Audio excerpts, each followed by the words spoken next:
Welcome, everyone. Dr. Anthony Criniti IV here, also known as Dr. Finance, and we are on the incredible Dr. Finance Live podcast with the incredible Jim Cathcart, folks. Jim Cathcart, this is his second time back. I've asked Jim to come back. He's such an amazing guy. He has invaluable information. He is a Hall of Fame speaker, and he is one of the top speakers in the world, in my opinion. Wealth of information, knowledge of all sorts, and of course, amazing writer as well. So we're going to learn a lot more about Jim today. But if you want to hear the whole story, the original foundational story, I would encourage you to go and check out the first interview of Jim Cathcart here on the Dr. Finance Live podcast. Just type in Google search Dr. Finance Live podcast and Jim Cathcart. Okay, or I'll have some links at the bottom as well. So with that said, welcome, Jim. How are you, sir? Hey, it's wonderful to be back. Thank you. This is quite an honor, coming twice. Absolutely. Thank you, Jim. The only other person that came here on the show twice was Sharon Lecter. She was my first interview, and the reason I even had a podcast. So, yeah. But Jim, if we can just give a quick summary for our audience of a little bit about yourself, maybe in a few minutes or so, and then Sure. we'll move on from there. Okay. Grew up in Little Rock, Arkansas. Dad was a telephone repairman. Mom was a homemaker. Didn't expect to have a very remarkable life. I was an average student in school, dropped out of college after a couple of years and worked at all kinds of jobs. Had 40, I counted them one time, including mowing lawns when I was little, for pay, 40 different jobs before I found the field of training and development, which I've been in since 1974.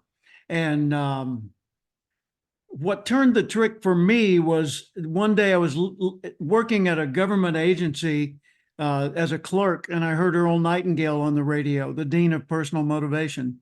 And I got inspired by what he said. And basically what he said was spend an hour extra every day studying your chosen field. 5 years later, you'll be a national expert. And I did, and I did. Wow. And the rest was history. Yeah, the rest of it's a long story, but it's fun to listen to. Jim, we were talking the other day before the interview for like an hour and a half, and I remember we got on a conversation about Les Brown, Yeah. and you told the story about how you met young Les Brown, and he was saying he was going to be the next greatest motivational speaker, and you're like, all right, yeah. Okay, kid, whatever you say, Exactly. And he did. But it's funny. I was listening to Les Brown's interview this morning. There was a clip that I had asked him a question about you, and I don't even know if I told you this, but it's pretty cool. It was about how you talked about in our interview that to be a great speaker, it's very different than being a great actor. Great actors put on great performances, but they're not great people, so to speak. Necessarily. But to be an average but to be a great speaker, you must be a great person, and that's not a performance. No, you could be an eloquent, information-rich philosopher and be a jerk, but you wouldn't have a good speaking career. You would have a publishing career and be asked to speak occasionally. But if you want a career like a Dennis Waitley or a Zig Ziglar or an Earl Nightingale or Tony Robbins or, all these various people, what you've got to focus on is being the kind of person that off the platform is as inspiring as when you're on the platform. That makes a lot of sense.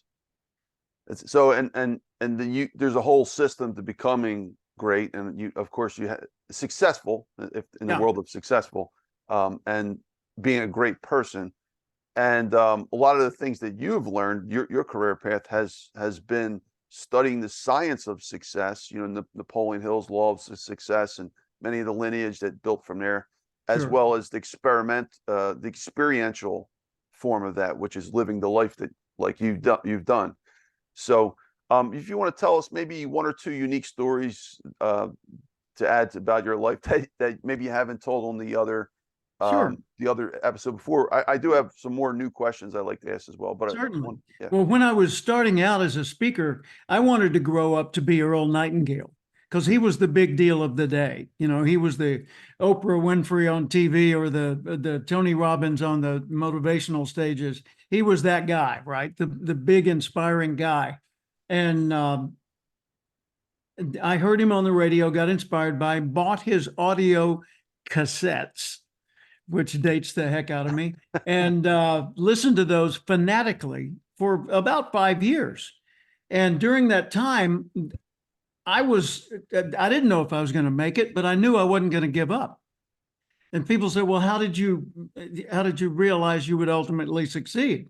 Well, it never occurred to me not to keep going. People, well, what if it was really difficult? Well, it was sometimes. What if it cost more than you thought? It did. I lost a lot of money at various times. What if it hurt more? What if, I had business betrayals. I've had all kinds of, the usual pains and bumps along the way, but I was able to bounce back. But when I made the decision, it's kind of like when you get baptized, you're all in, right? Well, when I made the decision to become a professional speaker, that was not a tactic. That was a life commitment. I said, I love what these people do. I want to be like that. And I knew that I could learn to speak. I could go to Toastmasters and Dale Carnegie and get a speech coach and be an eloquent speaker. But it wouldn't mean that I would have a successful career. It'd mean I could give a good speech. So instead, I focused on becoming the kind of person that other people would want on their team. Becoming the kind of person in the way I think, the way I act, the way I work with others, the way I encourage people. And in doing that, I was able, well, for example, I joined the Junior Chamber of Commerce, JCs. They used to be huge, 350,000 members. Today, they're a tiny little shadow of what they used to be, but their market was the baby boom, me. And so the purpose of JCs, unlike Rotary or Lions or some of those others, is leadership training through community service. So all these little chapters all over the nation that in the 1970s were growing like wildfire because of the age of the baby boom, people coming into their 30s and 40s and such. 20s and 30s. All of these chapters would meet and talk about how do you hold meetings? How do you give speeches? How do you organize projects? How do you motivate volunteers? How do you plan and organize and find resources when you don't have money? How do you gain sponsorships? How do you get involved in the community? Well, I ate that up. I was working as a clerk during the day at a government agency. And then in the afternoons and evenings and on weekends, I'd go to all these JC's events, and I got super involved immediately. We formed a new chapter. I was one of the original 20, and I recruited 13 of those 20. Wow. By going around the neighborhood saying, hey, Anthony, you're our age. We're forming a JC's chapter. What's JC's? It's this. Why don't you join? Well, how much is it? $20. Okay. And so then we'd hold a meeting that day. And then, so I did this. This is going to blow people's mind. I attended 400 JC's meetings in 2 years after work and on weekends for no money. 400. Now that's fanatical behavior. Sorry to pause you, Jim. That's different than the 400 speeches that you gave for free. Well, no, yes, it's different because they overlap. It's not exactly the same, but the 400 speeches I gave began with the work I was doing in JC's. Oh, okay. And so I got involved. People would say, who wants to serve on the committee to do X? Yeah. I'll do it. And so I'd be involved. And then the second or third time that happened, they said, well, why don't you be the chairman? Well, I don't know how to be a chairman. Well, here's a manual that says how to be a chairman. Oh, okay. So I did that. And I read the manual 3 times, cover to cover. And it was about that thick. And I was the only one in my chapter that had ever read that manual more than once. And I found out I was the only one in my district and the only one in my region. And the things I was doing like that made me the only one in the entire state of Arkansas at the time, which had like 280 chapters. They were popping up everywhere. And some amazing number of members, like 10,000. Anyway, we got lots of members in the state of Arkansas. And I got appointed state chairman in charge of leadership training programs. Wow. And I'm still a clerk at the housing authority, making $500 a month and trying to figure out what I want to do when I grow up. And then I did that for a while, and I served in all these various positions over that 2-year period and won some awards and got acknowledged for it. But at the end of that 2-year period, I had left the housing authority and I was selling Earl Nightingale's recorded programs door to door to businesses in Little Rock, Arkansas. I got a phone call from the USJC's national headquarters. They said, "Hey, how would you like to move to Tulsa, Oklahoma and be the senior program manager in charge of leadership training for all 350,000 members?" Wow. And I said, "Okay." I didn't say how much does it pay. I said, "Okay." And the next day I was in Tulsa. And I mean, I just got in my car and drove there and filled out the job application while I was there and interviewed. And they said, "Well, we're not going to make our decision right now." I said, "Well, I'm here to get the job. So when will you make the decision?" "Well, we've got some other people to interview and then we'll make the decision." I said, "I'll stay." "Oh, well, we'll make the decision later today." So all day long, I'm hanging around at the national headquarters where there's about 100 employees at the time. And the position I'm interviewing for is currently empty because that guy got promoted. So I went to him and I said, "Hey, I'm going to be here today. What were you working on?" He said, "This training manual to go with a cassette series selected by W. Clement Stone, who used to be personal manager and partner for Napoleon Hill, who wrote Think and Grow Rich." "Wow. You guys know Stone?" "Yeah." "Cool." And so I sat in that office unpaid and started working on this project. And people would come by and say, "Who are you? What are you doing?" And I would tell them, and then I'd say, "If you'll excuse me, I've got work to do." Well, at the end of the day, they came up to the office and said, "Okay, look, you got the job." So for 2 years, I flew around the country giving speeches and doing training programs. And I wrote training manuals that were sold to all 350,000 members. So I went for $1,000 a month. I went from a clerk making $500 a month and having no market at all to being the national chair in charge of leadership training for 1/3 of a million people, writing programs that others were buying and using to train still others. And I got to meet in person in Chicago and work with W. Clement Stone, Og Mandino, the author of The Greatest Salesman in the World, and a number of other books. And we became good friends as a result of that. I met Zig Ziglar. I met Cavett Robert, the founder of the National Speakers Association. So after 2 years at the national headquarters, I went into business on my own as a speaker and author, a trainer. And I've done that ever since. And that was 1977. Wow. Yeah. That's incredible. So wait, No college degree, uh-huh. no money in the bank, didn't know anybody that had money, had no mentors other than Earl Nightingale on recordings. So that one day you went to go apply for the job. I'm just curious. So you were sitting around all day working for free. Is that what you were talking about? You were just helping them out? But I was working on what I wanted to do. Oh, okay. You know, I was working on what I loved. And they must have saw that this was the right guy just by observing you and say, Yeah. "All right, well, let's give him the job. He's still here." Not as smart as the other guys, not as good looking as the other guys, but you know, he bathes regularly, so let him have the job, right? Yeah. But you were smart, but you had the intelligent approach. You went to the original guy and you introduced yourself. And I think, from that point, you made an impression that someone else didn't have.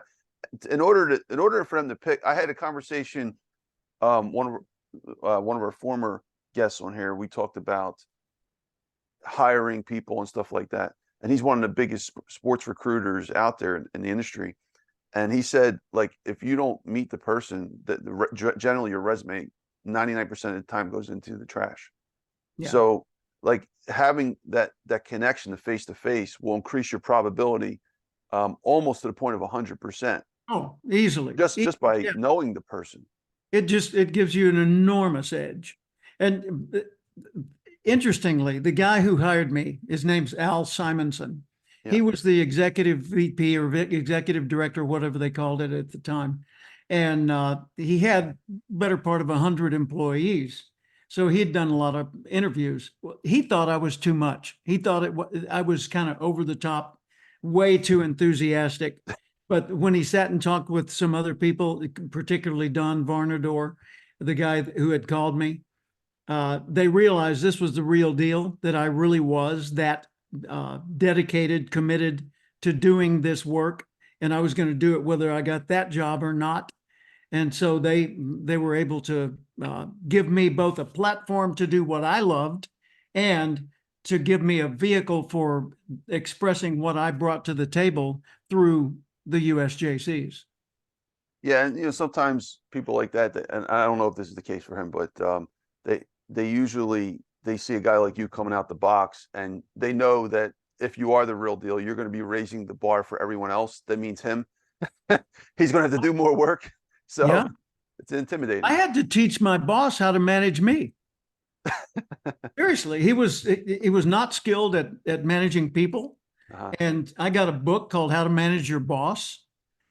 And I read it, and I was reading a lot at that time. I was reading easily a book a week. And I got that book, and I came up with a checklist of things. And I said, excuse me, boss, I'd like to give you some ideas about how to get even more out of me. But I was very self-aware, and this is kind of a key. If you're not self-aware, meaning you don't take time to step outside of yourself and look at yourself objectively as best you can, yeah, then you won't understand how to motivate yourself effectively. So I said to him, look, I respond really well to this and really badly to that. So scolding will never get me to do better. It'll only make me resent you.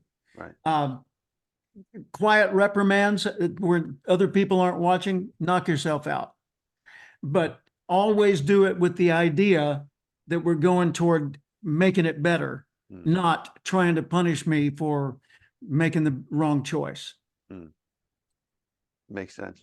So Jim, I'd like to catch up with your story from, let's say, I don't know, last year on Clubhouse, because folks, Jim was a frequent guest on my Clubhouse stage as well. Now with the almost dissolution of the app, I want to kind of catch up with you from that point to now. You've done a lot of things.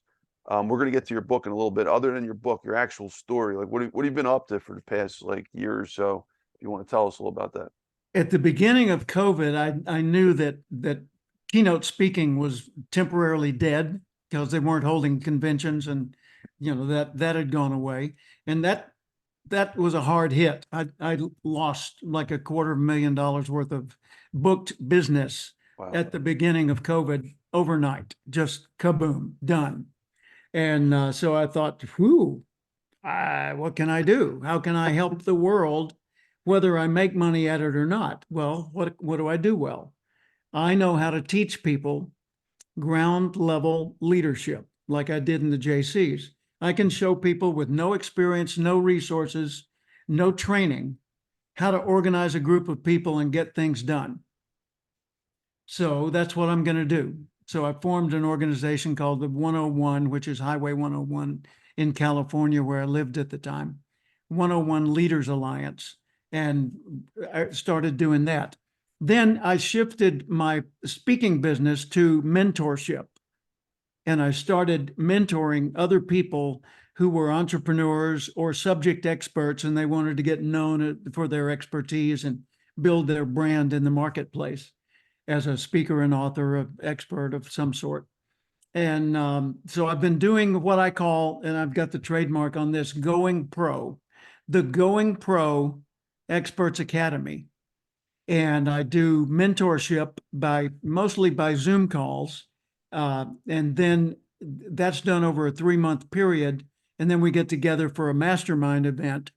And then at the end of the year, we get together for what I call the Experts Summit. And that's going to happen in La Jolla in May of this year. So that's exciting. Yeah. So what have you, like the past like 6 to 12 months, would you say you're doing basically more of the same of what you were doing when you came to that realization at post-COVID? No, the keynotes have picked up again, so that's Okay. nice. I recently went to Key West, Florida for 4 days and Uh-huh. had a small group of people, and I was walking them through the content of my book, The Acorn Principle, Yeah. which is basically a self-guided tour of all the different things that make you who you are. And then I went from there to Tampa and gave a speech to a group of entrepreneurs and experts there. And I've got one coming up in Phoenix and, going all over doing that again. Oh, and in January, I did an 8-day tour of mainland China. I've done 20 lecture tours in mainland China Wow. since 2015.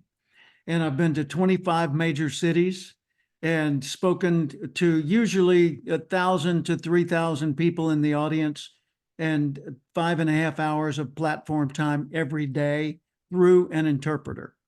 What an amazing ride that has been. Yeah, so Jim, I think it's a great time to pivot to our questions because I know you did this Okay. China experience and being at you said 20th time there. Is that right? Yeah. Okay, And so 21 is coming up. okay, and you got another one coming the same year.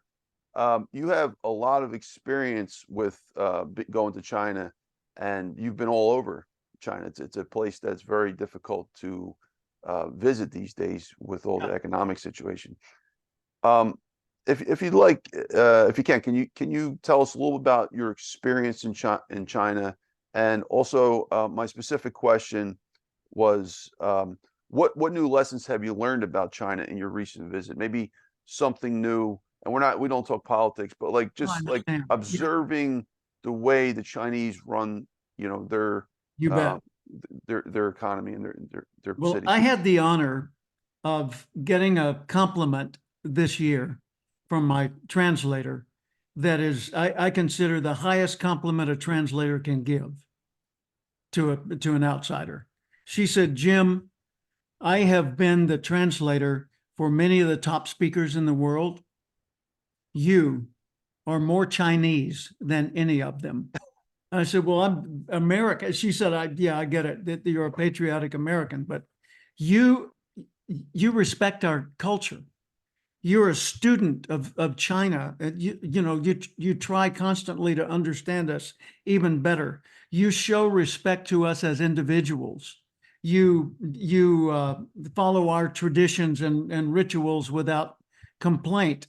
You don't have any private requirements like I want a certain type of food and a certain type of, red M&Ms or whatever it is, the famous thing that rock bands are known for being silly about. Um, but I just thought, wow, that's got to be the greatest compliment. Well, here's what I've learned. When I first got there, I was another Western white guy in a suit. I was doing what all their other speakers had done. I was speaking about my books. I was speaking, about what's in them. And I was speaking about communication, leadership, sales, self-development, motivation. Well, so does everybody else in the world in my niche. What was distinctive about me? Well, first off, I didn't try to get them to be like me. I tried to show them how to be a better version of themselves. And I learned enough of their language to be respectful, and I acknowledged my weakness in using that language. Like one of the things I'll say is "Ni men hao," and they will that it's just basically hello, how y'all doing, right? So "Ni men hao ma," and they'd say "Ni men hao, hen hao," which means we're fine, and then I would say. Wo hen shi huan zhong guo, which is I really like China. And they go, whoa, very good. He speaks a little bit of Chinese. And I say, wo hai bu hui shuo zhong guan, which is I don't yet know how to speak Chinese, but I just said it in Chinese and said it reasonably well. And so they laughed. And then I said, so let me introduce Kitty Chun, my translator. And they all laughed again, and we all applauded Kitty. And the translators over there don't typically get any spotlight at all. I get on stage and I acknowledge my translator as an important partner in my presentations. And she stands taller and has more of a sense of pride because of that. And she's treated with more respect. In fact, when they treat her like baggage, I tell them, I'm leaving now. You've insulted me if you've insulted her. And they go, oh, well, never mind then. Excuse me, we're sorry. Okay. So I treat my own team over there, the Chinese team, with respect, and I expect the clients to also treat them with respect. And I do the same with my audience.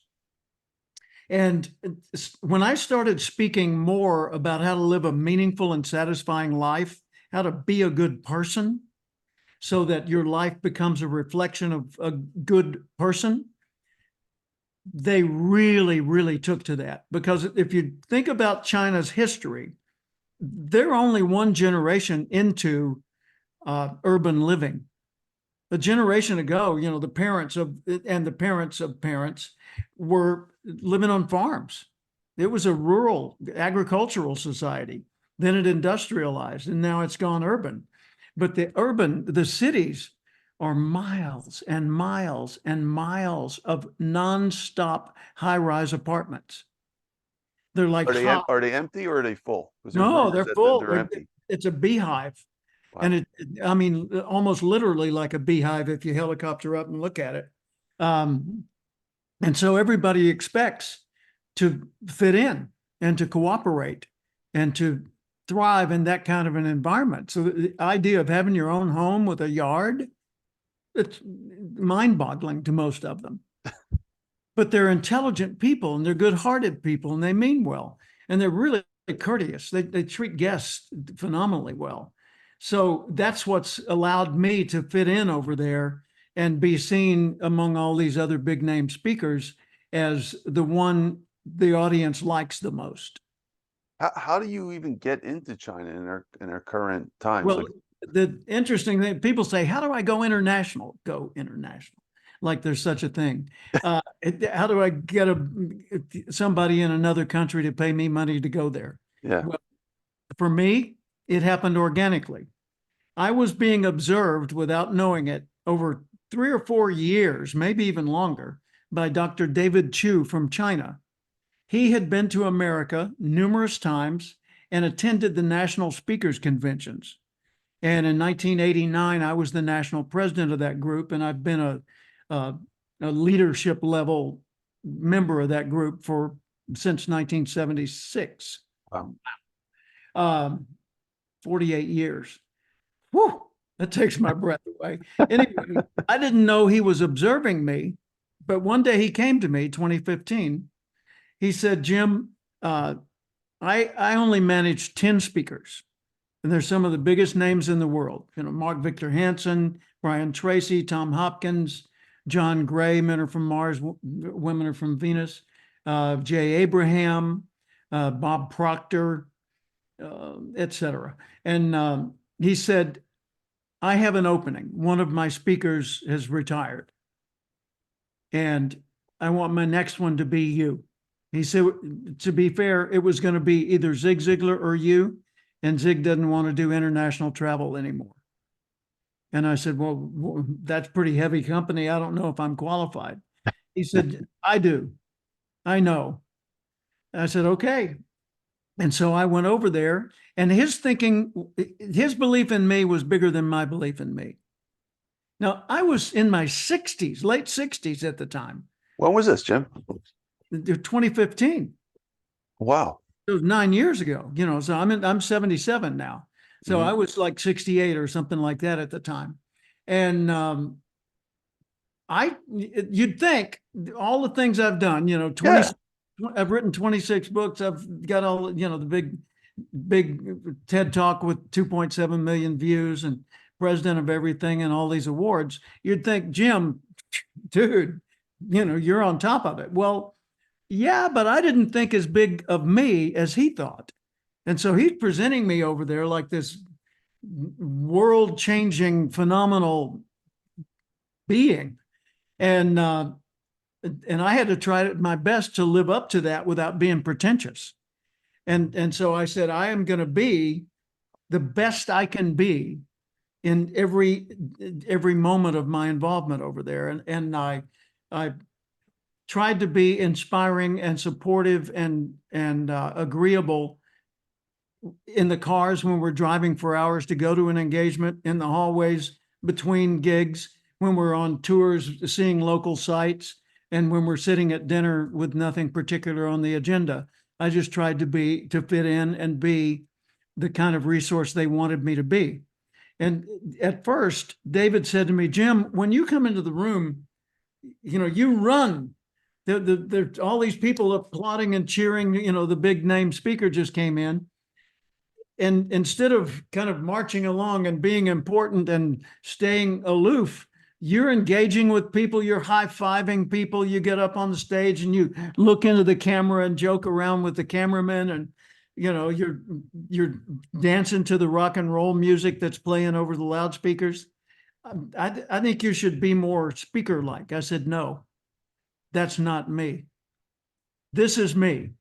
I'm the little puppy on stage that just got free for the first time today, and I'm going to go play in the yard.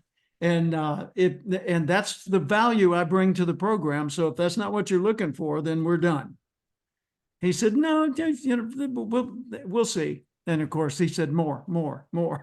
What city was it? Did you go to, Jim? Was that Shanghai? Okay. The last one? Beijing. Okay. Urumqi, which is in the Yizhang district near Kazakhstan on the far west. Yeah. Kunming. Wow. You went all the way over there? Yeah, you crossed the whole country. 5.5 hour flight. 5.5 hours. Jeez. And I've got stories about that are worth hearing. We went to Kunming, to Lijiang multiple times, to Chengdu like 3 times. Chengdu would be like Dallas. I think of China like I think of a map of the U.S. So Urumqi would be Portland, although the climate's not similar. Hong Kong would be Miami. Shanghai would be New York. Shanghai would be Washington, D.C. New York would be Beijing. Dallas would be Chengdu. And Kunming would be probably Phoenix. And so, I've just been all over. This last trip, I went to 2 cities I'd never been to before, but, they were small. There were only 5.7 million people each.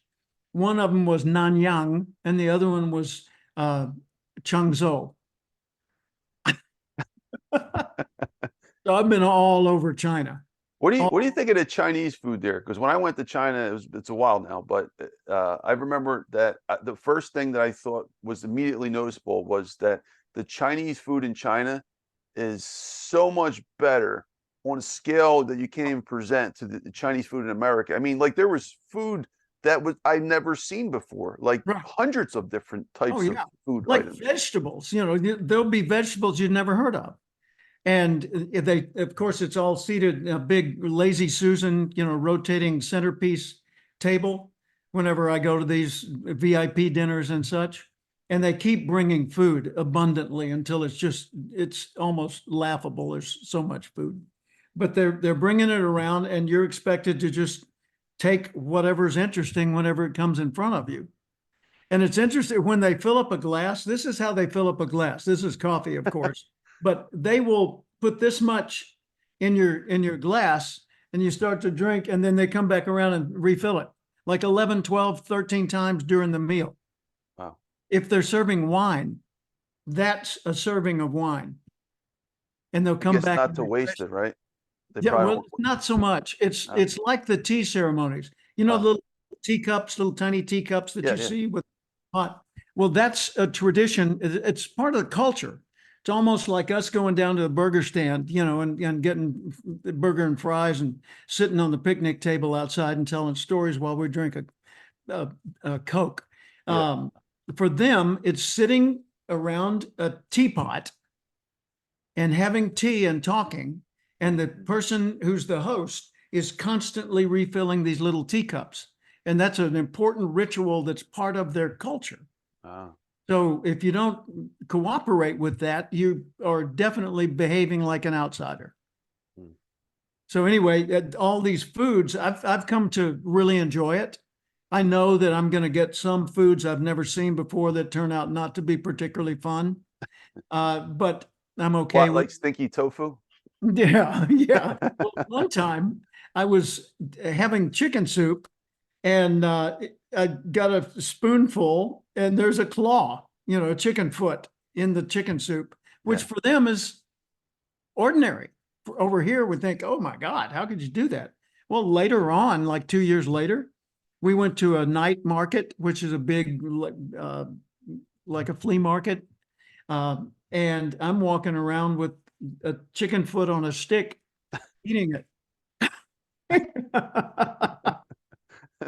Totally acceptable though over there, Yeah, right? supposed to be good for you. It's supposed to have uh, collagen in it. Who knows? Now, last question on China, a very important one though. Just trying to understand the Chinese people, which a lot of people in America, they're just curious, kind of like how Tucker Carlson went over to Russia to understand Putin. Yeah. You're in China and you're seeing things that the average American's not seeing. Would you say that the average Chinese from China, the modern Chinese, they're everyone really, or do you think that they're striving to become more independent and in terms of thinking, independent thinking, and Yeah. trying to make themselves become more successful? I mean, they're studying from a guy like you who's about the science of success. Yeah. Need to understand first the culture. Okay. They are raised to fit in. They are raised to become intellectually excellent. So they have what for us is a SAT test. For them, they call the Gaokao. And the Gaokao is a test that all children, take at the end of their primary schooling. So they have a cultural practice or mindset that's called 4-2-1. 4-2-1. Four grandparents are looking at two parents who are looking at one child. So each child has those people, 6 people, looking at them and saying, did you do your homework? Okay, show me your homework. No, that's wrong. Do this differently. Okay, go back and do it again. All right, do well, behave yourself, learn to fit in. Okay, now then get a good grade on the Gaokao. So the child gets a good grade. Okay, now get a job. Okay, so they go and get a job. Okay, get an apartment. So they get an apartment, not a home, not a car, an apartment. Maybe they get a car, maybe never. Okay, get married, have children, make sure they score well on the Gaokao, that they get a job, get an apartment, rinse and repeat for eternity. So it's basically BAB in the hive and don't get in the way, right? Well, the human spirit, and I'm talking related to all people, is a spirit that's capable of creation, not just imitation, not just fitting in.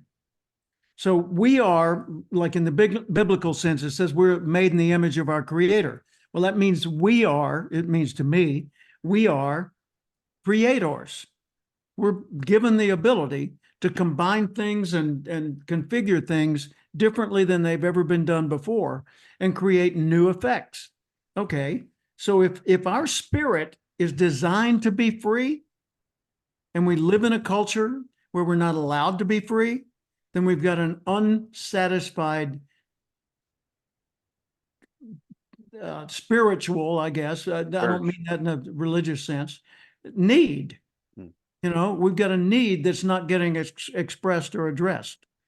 So when I'm over there and I'm talking with them, I tell them, look, you have to respect your government. You have to respect your legacy, your culture, your family. You have to respect your employer. And you should also respect your gift because you were given the capacity to make the world better. You don't necessarily need to change anything, but you can be a positive influence everywhere you go. Here's how. And they love that. When your translator's translating for you, do you think because you're a great speaker, but here we are taking your gift and we're trying to turn it into another language, some that could be lost in translation. Do you think, Sure. even though you have a great translator, Do you think some of that's lost when the message going from your mouth A to? little bit, but I've spent hundreds, literally hundreds of hours talking with Kitty, my primary translator, about what is the meaning of this and how does that phrase, what does it imply? And where's the punchline? And what's the difference in thinking about this and that? And some things she would say, Jim, Jim, Jim, what does this mean? And I'll explain, and she'll say, no, that I don't get it. And I'll say, okay. And I back up to the more fundamental idea behind the idea. And she will say, okay. And then she'll tell me a Chinese story that they use, like, a fable or something out of like the tortoise and the hare for us, the race and the slow and steady wins the race. That kind of thing is part of the Western culture. Well, in China, they have all kinds of things like that. And she'll tell me those. So I've spent a lot of time learning how they think. And I even talk sometimes about how to think American and how to think Chinese. That makes sense. So yeah, I mean, overall, they got the message of what you're trying to say. Yeah. Yeah, that's good. Well, so, I mean, with that said, I mean, you're affecting the mindset of Chinese. You're teaching them different ways. Now, if they could retain their culture and still gain that sense of independent thinking, especially to be able to create, like you said, I mean, you've really improved the well-being of their society, and you've done your job. I hope so, because that's my goal. I'm not trying and the world too. Yeah, I'm not trying to sell Western culture. Yeah, exactly. I'm trying to free souls, spirits, let people live more abundantly through their own efforts. And so I'm not there to draw attention to me. I'm there to draw their attention to themselves, to see their potential for good, so that even if they choose to work in government all their life, God bless you, but at least make it better everywhere you go. And if you're walking along the street and you see a beggar, the one thing that beggar craves more than even money is acceptance. I was walking along the street in somewhere on the Yangtze River. We were doing a cruise, and I was teaching on the cruise. And then every day we would stop and explore local areas like ancient temples and such. And when we were coming back to the boat, my handler, who was the sort of the wrangler on David Chu's team that took care of all my logistics, her name was Fiona, her American name. She was walking along with me, and Kitty was there nearby. And as we walked through this area where all the beggars and all the little T-shirt stands and trinkets and souvenir shops were, we're going back to our boat, and there was a beggar, and the beggar's legs were all gnarled. Clearly he was born deformed, and so he couldn't stand. And he's sitting in a kind of a leather pouch or sling. He's got a strap over his shoulder, and that's his vehicle, I guess, that he used to get around, because he'd put his hands on the ground and swing his body and walk that way. So this guy clearly had a tough row to hoe, right? And he's sitting there begging. And as I walked by him, I looked down, and he smiled at me, and I smiled at him. And then I said to Fiona, hang on just a second. And I turned around and I went back and I put some money in his hat, which was sitting on the ground. And then I bent down and I reached out and shook hands with him and looked him directly in the face and said, thank you for your smile. Of course, he didn't know what I was saying. He didn't speak English.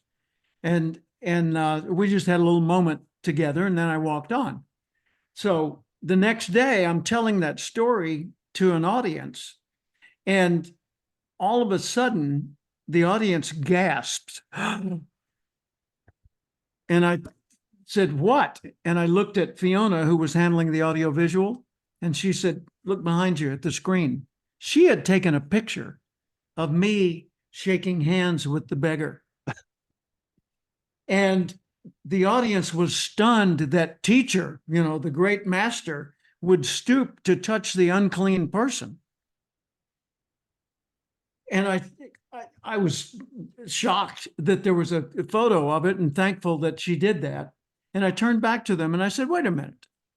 I said, every day he sits there on the ground and everyone looks down at him. And some people yell at him and a few people give him some money. But every day he's miserable. Every day is unhappy. Every day he's mistreated. He didn't do anything to deserve that. I just wanted to give him a moment of just being a human being. Do you think it mattered to him? And they said, absolutely. I said, well, it mattered to me too. I felt it. And every one of you in this audience, without training, without high intellect, without credentials, without money, without power, can do things like that everywhere you go. So please be a better person. That's a brilliant story. And you've and another example, you've probably shaped the lives of some of those folks, and like now they might want to go and be a better human. And it might be, we're talking about China here, but the spillover effect is all over. Oh, yeah, Someone can go visit a different country. Everybody. There could be another Chinese Jim Cathcart who's going to go speak in a different country and do the same thing and help more people, So thank you, Jim. Appreciate that. All right, Jim. So I'd like to just talk about a few questions. Before we do, I want to get to the main things that we're here for. Let's also start with, you have a new book and your mastermind. So let's talk about them first, and then that'll allow us to have more time for everything else. Well, I wrote the book Relationship Selling back in 1985. And the concept of relationship and selling being together in one statement was considered inappropriate. People said, no, relationships are couple communication. Sales is real world money related things. And they don't belong together. And I said, no, if you think of every selling connection that you make as a relationship, then it's worth sustaining. So the concept of relationship selling is managing human connections as sales assets. Think of each relationship like if you go through a parking lot where you have to pay to get out, a toll gate at a parking lot, you've had a transaction with that person when you pay and they give you access to leave or egress, whatever. But there's no relationship yet. However, if you smile when you do it, or they say, hey, good afternoon, that'll be $1.55 or whatever, then the communication has begun. Could that person ultimately be a good friend of yours? Well, of course they could. Does it make sense to invest in that? Not necessarily, but we never know where the biggest opportunities of our life are coming from. It could be being a nice guy to the guy at the toll booth, and his sister is married to the prospect that you're calling on next that'll open the door for everything you ever wanted in life. Who knows? So be good to everybody. But look at every contact you have, especially if you're making sales calls. If you're making sales calls, consider every call, whether they say, no, go away, please leave me alone, or come on in, I love you, here's all my money. Every first call is the beginning of an ongoing relationship if you nurture it. If you don't, then it's just a transaction. You can get a transaction from a kiosk. You don't need humans, right? So online purchases with no human interaction, that's simply a kiosk. How do you cultivate those? Add value at every stage of the connection. Like if it's an online purchase, then provide some kind of a bonus or a privilege that encourages them to become more engaged with you, to like fill out a form and get some feedback or a free gift or a free upgrade or something like that. And just increase the percentage of human contact at every stage along the way so that the ultimate fruition of all this is partners in problem solving. You know, we're connected indefinitely, lifetime customers. You know, you can do that beginning with just simple transactions, mechanical transactions. You can also certainly do that with every human interaction you have. You know, jerks may close a lot of sales, but they don't open and begin relationships. They just close sales. And if it's closed, walk away, go get another one, right? But if it's confirmed or if a commitment is made between two people, it's the beginning of a relationship, not the closure. And so the way that people think about selling needs to be reprogrammed. You don't make cold calls. Calls can't have a temperature. You make new calls or repeat calls. Right. That's it. So why not call it a new call? Take the curse off of it, right? And we'll call them warm calls. No, that's just silly, right? It's a new call or it's a first call. Call it what it is. Don't try to turn it into something by saying it's cold or warm for that matter. And closing the sale, no. Confirm the sale. Did you close that guy? No, he was open when I left. No, you don't close sales, you confirm sales. You get a commitment to buy and a commitment to serve. And that's what a sale is made of, right? So the new book, I've rewritten the book with Victor Antonio, one of the world's leading sales authorities and speakers. And he and I were both chosen as global gurus, the top 30 global gurus in sales. We were both chosen this year. And I've been chosen for that like 5 or 6 years in a row now in the top 30. Last year, I was number 7 sales guru in the world, according to that ranking. And we're both, Victor and I, have been inducted into the Sales and Marketing Hall of Fame in London. So we have a new book, Relationship Selling 2024. The subtitle is Managing Human Connections as Sales Assets. So go search for it on Amazon or, you know, wherever you usually search for books, and it'll be there. What was the name again? Relationship Selling. Relationship Selling. Yep. And then the subtitle is? Subtitle is Managing Human Connections as Sales Assets. As Sales Assets. Okay. Yep. Thank you, Jim. Appreciate that, and then I'm doing the Experts Academy, and that's something I love. I'm thrilled about. The mastermind. Yeah. Yeah. Okay. Well, yeah. So let's talk about that as well. So it's in May. It's in La Jolla, California, next to Coronado. Yeah, it's in La Jolla, which is the opposite side of San Diego Airport from Coronado, and about equidistant, I guess. I guide people through a process that I call going pro, and that's where they think like a subject expert. If they've got a particular specialty they're trying to grow, like one of my proteges is focused on personal financial management, kind of like in your field, but more ground level operation in your field, teaching mathematics and such. Another one is focused on helping people grow small businesses. He's owned a number of auto aftermarket shops and built an empire that way, and he wants to speak about it. Another one is a person who's a trainer for the Zig Ziglar Learning Corporation. You know, another one has a marketing agency based in Santa Barbara, California. Another one is in the San Antonio area and is a former rock and roll musician who teaches people how to use rock star skills for their performance on stage as a speaker or a business leader. And so I've got people like that are my proteges, and I guide them through this process called Going Pro. And they're already pros to some extent.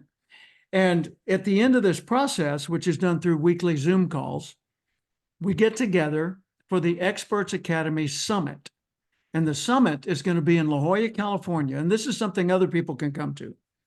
It's not only for my inner circle, but it's going to be a small group, less than 20, probably closer to a dozen.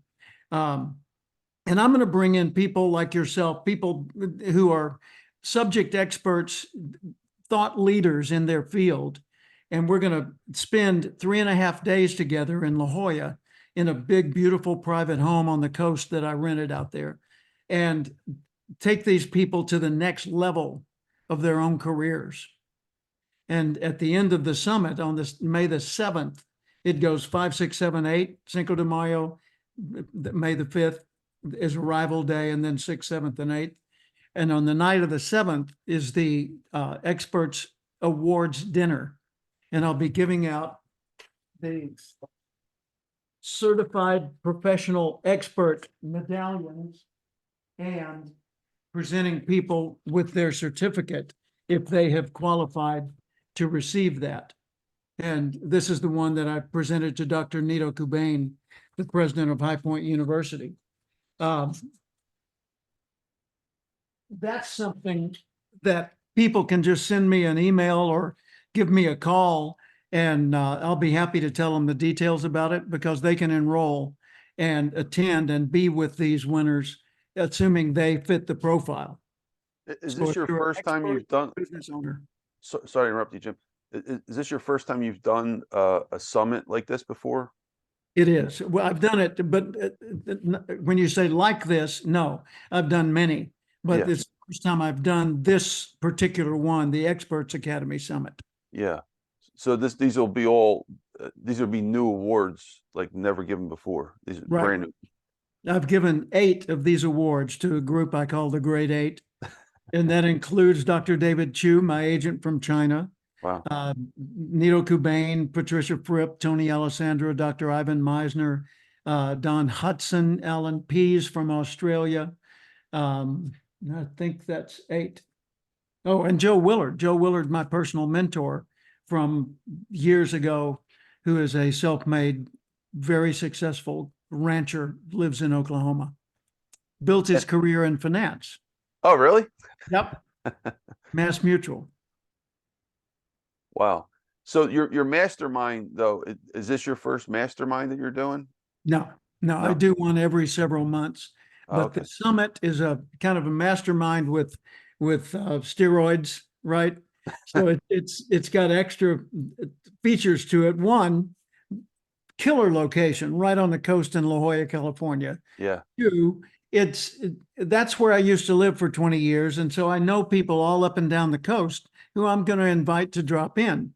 So we could have, Hall of Fame speakers and best-selling authors and some of the people you've interviewed before. Brian drop Tracy's in. right there. Yeah, Brian Dennis lives right Waitley. there. We got together for dinner when I was out there recently with him and Barbara. And Tony Alessandro, my former business partner and best friend, he's there. And Dennis Waitley's in the area, and so many other people. Ken Blanchard, it goes on and on. There's a lot of people in the area. Thank you, Jim. All right, Jim, before we get to the other questions, anything else you'd like to talk about for your book, your new book, or the Mastermind Summit you have coming up? I would just encourage people to go to jimcathcart.com, which is my digital business card, and scroll through. Watch my TEDx video on there, the one that's got so many views, 2.7 million. It's on there, right in the business card. You just click on it and watch it. Go to Amazon, look at my 26 different books. If you want to contact me, scroll down to the bottom and there's a scheduling calendar. You can book a call. And if you think that the Experts Academy Summit might be right for you, then let's talk, because I can tell you pretty quickly whether you fit the profile and it fits you. And that's something that, that it's a one-time enrollment. And if you say, well, hey, I'm already kind of a big deal, I qualify for the certified professional expert. Okay, you can apply. This is a small application fee, and you fill out a document proving that you're worthy of it. And if you get chosen, then you pay the additional fee and come to the summit and receive your certificate right there at the dinner with everybody else. Folks, definitely take Jim up on that. It's an honor to be among the company that he's choosing. Jim, just from him alone, you're getting your money's worth. So thank you, Jim. I appreciate you sharing that opportunity with us. And folks, I don't get paid for any of this stuff. I very picky about who I bring on this podcast, because I'm investing my own time. But Jim is the real deal.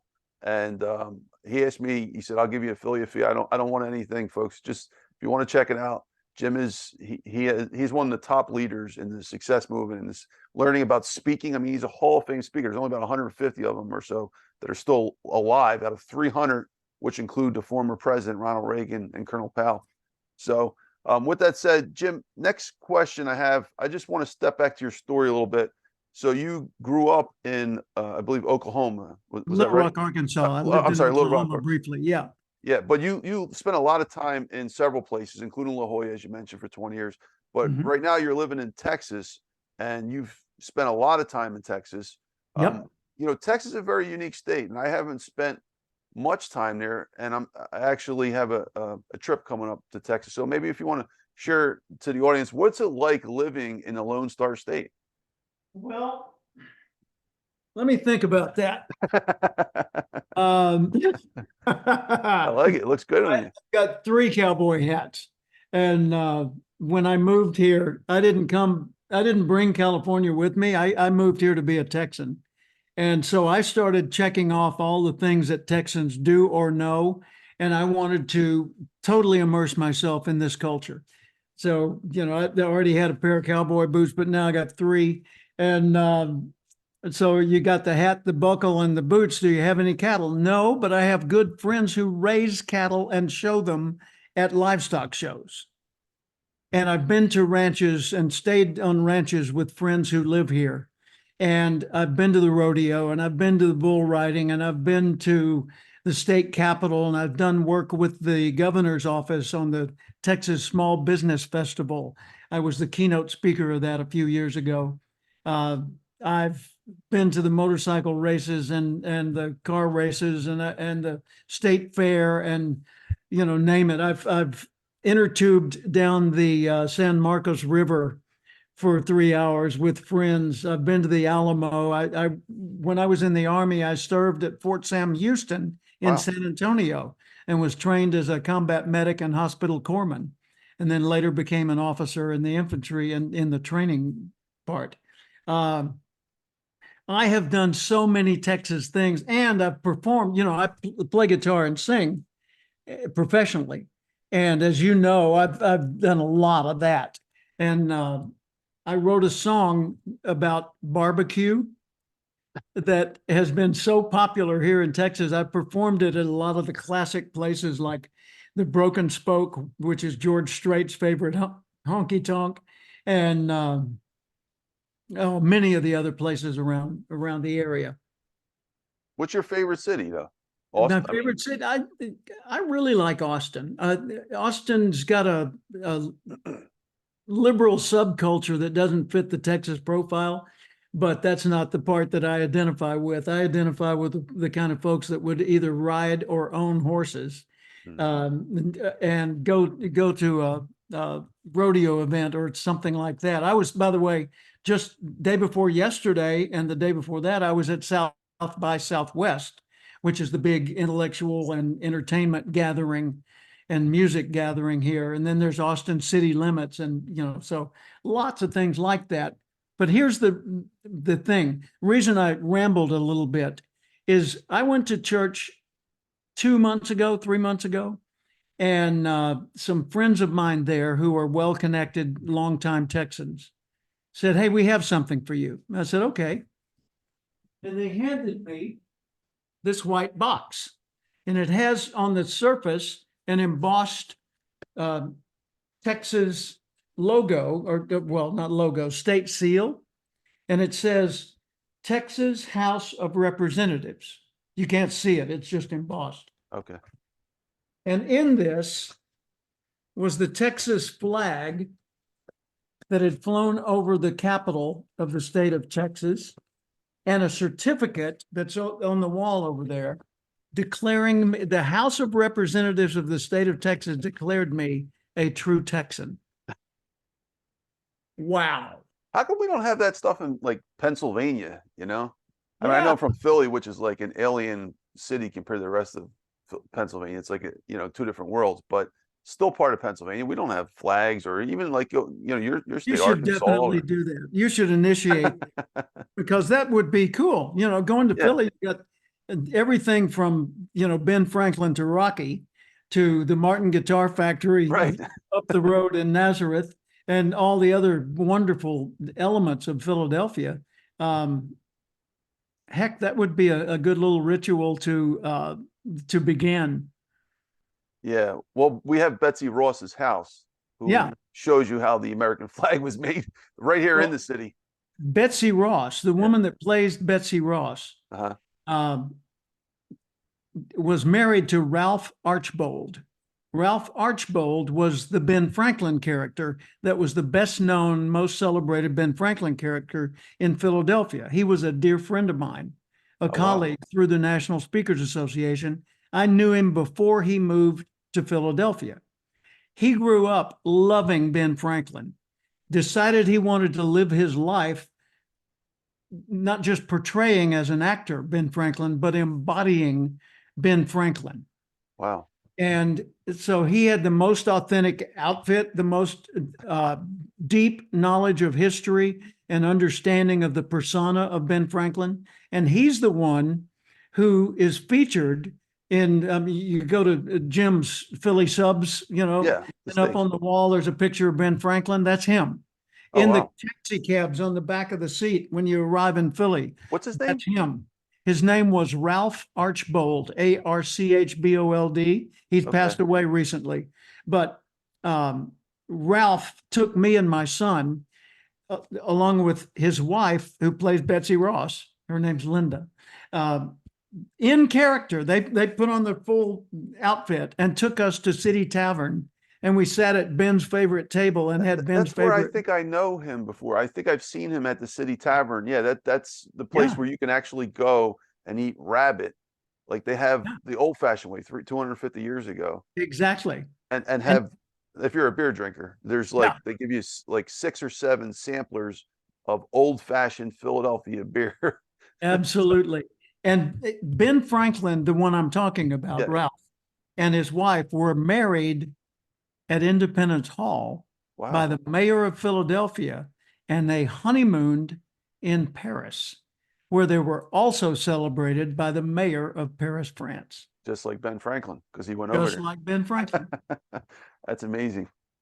Well, thank you, Jim. Appreciate that. But just to wrap up our question, Texas, if you had to give some tips on visiting Texas, what are maybe 3 top spots that you would say go check out?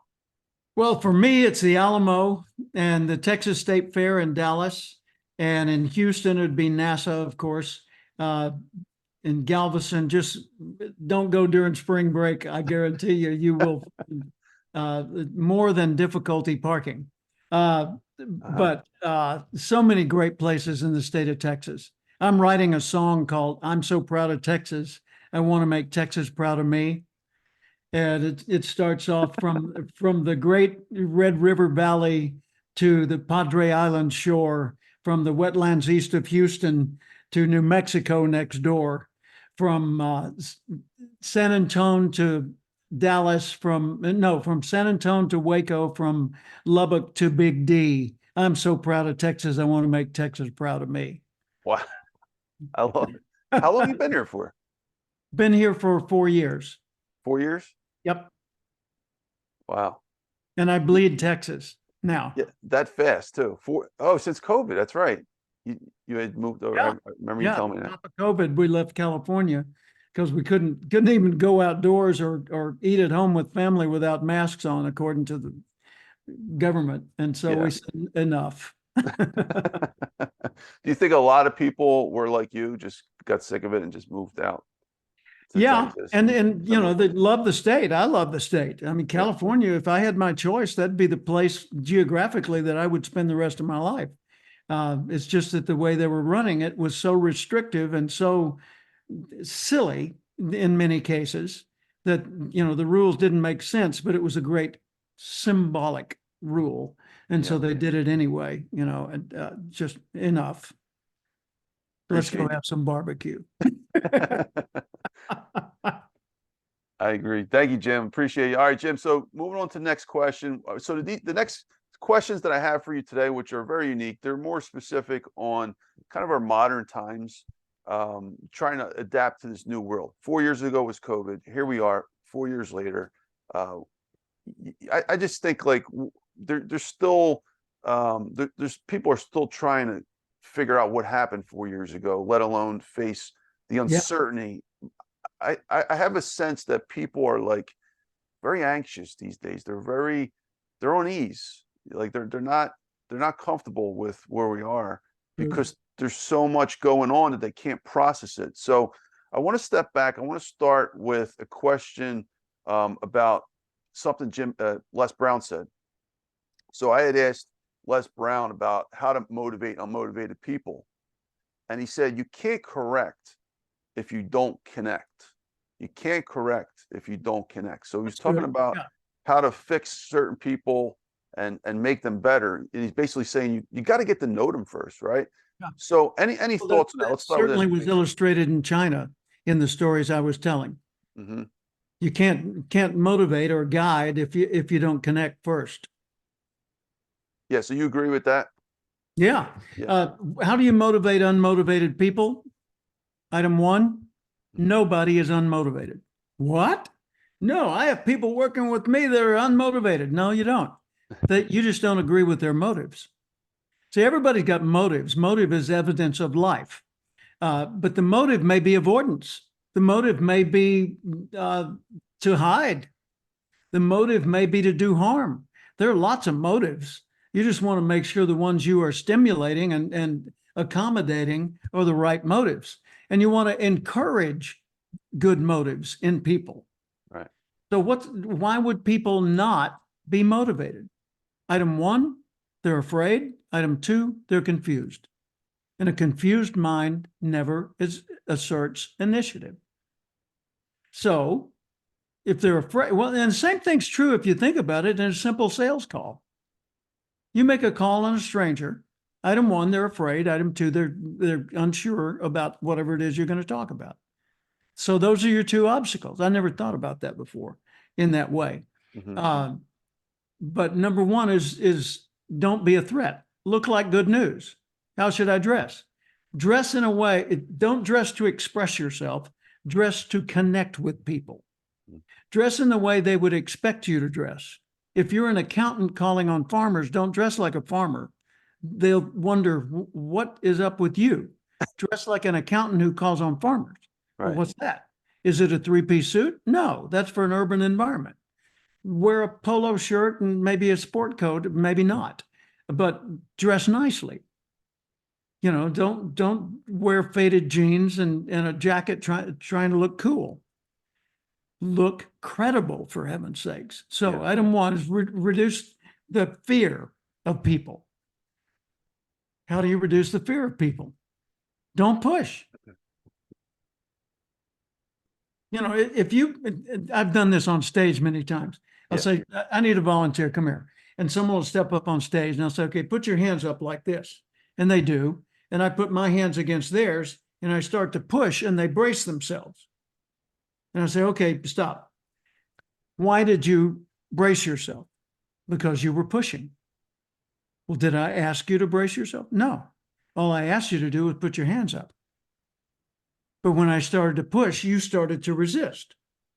And that contest would have continued until some new way of thinking emerged or until somebody won, right? Right. Okay, so what if I do that and you don't resist? And they said, okay. And they put their hands up and I started to push and they didn't resist. And I put my arm around them. I said, look at that.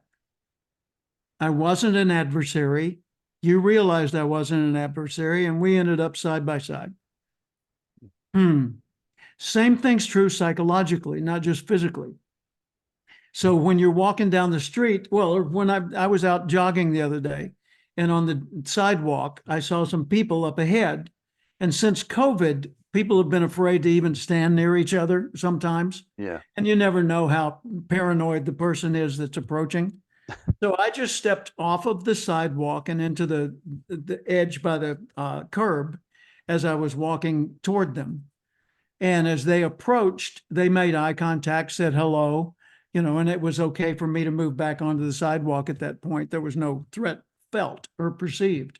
So little things like that, and in major things too. And even emails, an email, your name at the top, if it says, instead of Dr. Finance, it says something like, becomeamillionaire.com, right? Info at becomeamillionaire.com. And that's who it's from. Well, that immediately causes spam filters to say, eh. And so you've lost on the simple fact that you made the recipient afraid. Okay. So it says Anthony Criniti, Dr. Finance. Mhm. Oh, okay. I wonder what he has to say. And they look at the subject line. Well, the subject line is your handshake. So they see the name, that's eye contact. They read the subject line, and whatever the subject line is, if it's appropriate and respectful to them, interesting to them, that's the handshake. Hmm. And it can either be a firm handshake or a dead fish that's slimy, or a pleasant handshake. Right. It all depends on your choice of words related to the person you're sending it to. And then the opening line of your email, if the first word in it is I, rewrite it. Because that is where you make the connection. And if your connection is first about you, you're not going to make the connection. Talk about what they're interested in the first line. And then maybe they'll read the rest of the email. So the same two principles. One is remove the fear. Number two is eliminate confusion. Be clear, focus. A little life wisdom. That's brilliant. I was lost there for a second. And I was just thinking, everything you said, it's so on point. It's like the opposite of like kind of what's happening today. It's don't remove the fear, make things more uncertain, make people more confused. Create Right? the need is what a bunch of old school salespeople are using. They say, create the need. No, stimulate the desire. Mm. Highlight the need if it exists, but don't create a need, for heaven's sakes. That's manipulation. Yeah. Logic, what's the old saying? Logic creates conclusions, but emotions create action. Exactly. Exactly. People buy based on how they feel after deciding to buy based on what they know. Mm-hmm. Thank you, Jim. Appreciate it. Brilliant answer. All right. So Jim, moving on to the next question. Many leaders of our world have increasingly put their energy on creating destruction to our world in various forms. So the question is, what is generally the result when one's attention becomes focused on negativity? So, we have wars going on all over the place. And it seems like every day, it's like, if you look at humanity as a collective, the world as a collective, there's more destructive things getting added to this soup, right? Mm-hmm. The ingredients are becoming more destructive instead of constructive. Yeah. We can't eat what's going in the pot right now. And speaking from your experience on what you know about the science of success, that you generally want to put positive things into your mind so we can have positive things coming out of your mind, right? This is what Napoleon Hill essentially talks about. But when you look at it from a bigger picture, let's look at it from a macro level now, and apply it to what's going on today. War in Israel, war in Ukraine. We've got Haiti under destruction. We can go on and on and on. Yeah. And every day it's something new. This is a problem for humanity, right? Because this is too much stuff that's negative getting put into the collective mind. Yeah. So what's your thoughts? Again, the question would be, what is generally the result when one's attention becomes focused on negativity? And we could apply this to the collective now. Sure. What you focus on, you get more of. Let that sink all the way to the bottom of your understanding. What you focus on, you get more of. If you focus on just the headline news, war in Ukraine, crisis in Haiti, fentanyl coming across the border and people dying of drug overdoses, and on and on. Well, first off, the news media realizes if it bleeds, it leads. If it's painful, if it's scary, that's what our headlines are going to be about. We're not going to say man saves 4 children from drowning, or Tunnels to Towers gives X number of free homes to the people displaced by the tragedies of 9/11. That doesn't get the headlines anymore. I mean, it might briefly, but it's always secondary to war in Ukraine. Look at the destruction of this building. There are two types of thinkers in the world, and then there's a group that thinks they're a third group. There are optimists, there are pessimists, and there's a group that call themselves realists. An optimist is someone who looks at reality. By the way, if you're not looking at reality, if you're not acknowledging what's true, that is not optimism or pessimism. That is fantasy. You're living in a dream world. You're ignoring or denying reality, and that's just dumb because it could never work. It's kind of like walking outside in the rainstorm and saying, it's not raining, I'm dry. You're going to get soaked. So you don't change reality by denying its existence. You acknowledge its existence and make better choices. So an optimist looks at reality and thinks, where are the opportunities? What's next? How can I use this? Right? Where should I go? What should I do? A pessimist looks at reality and says, oh my God, it's raining. What an awful day. How are you today? It's raining. How could I have a good day? Right? Because they are controlled by the outside forces, a pessimist, because they assume the outside forces are more powerful than they are. And therefore, the current situation is probably the permanent situation. So not only is it raining today, it'll probably rain forever where I am. And I'll probably lose any investment I invest in, and I'll probably be betrayed by anyone I trust. And life sucks, and I'm going to go eat worms. Okay, that's a pessimist point of view. Then you got a third group of people, and they say, well, Jim, they become all intellectual. They say, Jim, I'm not an optimist and I'm not a pessimist. I'm a realist. Tony, I have studied realists over like 30 years, and I mean this sincerely. I've really made a study of this, trying to figure out what's their belief system and what are their actions and what are their patterns. Mm-hmm. A realist is a pessimist who won't admit it. And that's a joke, but at the same time, it's a true statement. The person who claims to be a realist will always next say, here's the reality, it can't be done. Here's the reality, we can't afford it. Here's the reality, that's just a bad choice. We should give up and go away because here's the reality. Well, the implication is the reality won't change. That's never been true. Reality always changes. Life evolves moment to moment, year to year, right? So that we moved to Texas, and immediately the next winter was the worst winter in ages and ages and ages, and things froze and pipes burst and all that. Well, this year, it was one of the mildest winters we've had in years, and there was only like 8 days of cold. Wow. And the rest of it was almost like fall or spring. So dodged a bullet this year. You say, well, it's climate change. That's redundant. If climate is stable, we all die. Climate has always changed. Yeah, but humans are making it worse and we're going to die earlier. You can make a case for that, but why? We're not collectively strong enough to change the climate, though there are a lot of people trying to do that with your money. Climate is how things are. Weather is what's happening locally. Weather varies from year to year. There were really, really hot winter days back in the 1800s in Texas and wherever you live. And there were really, really cold winter days back in the 1700s where you live.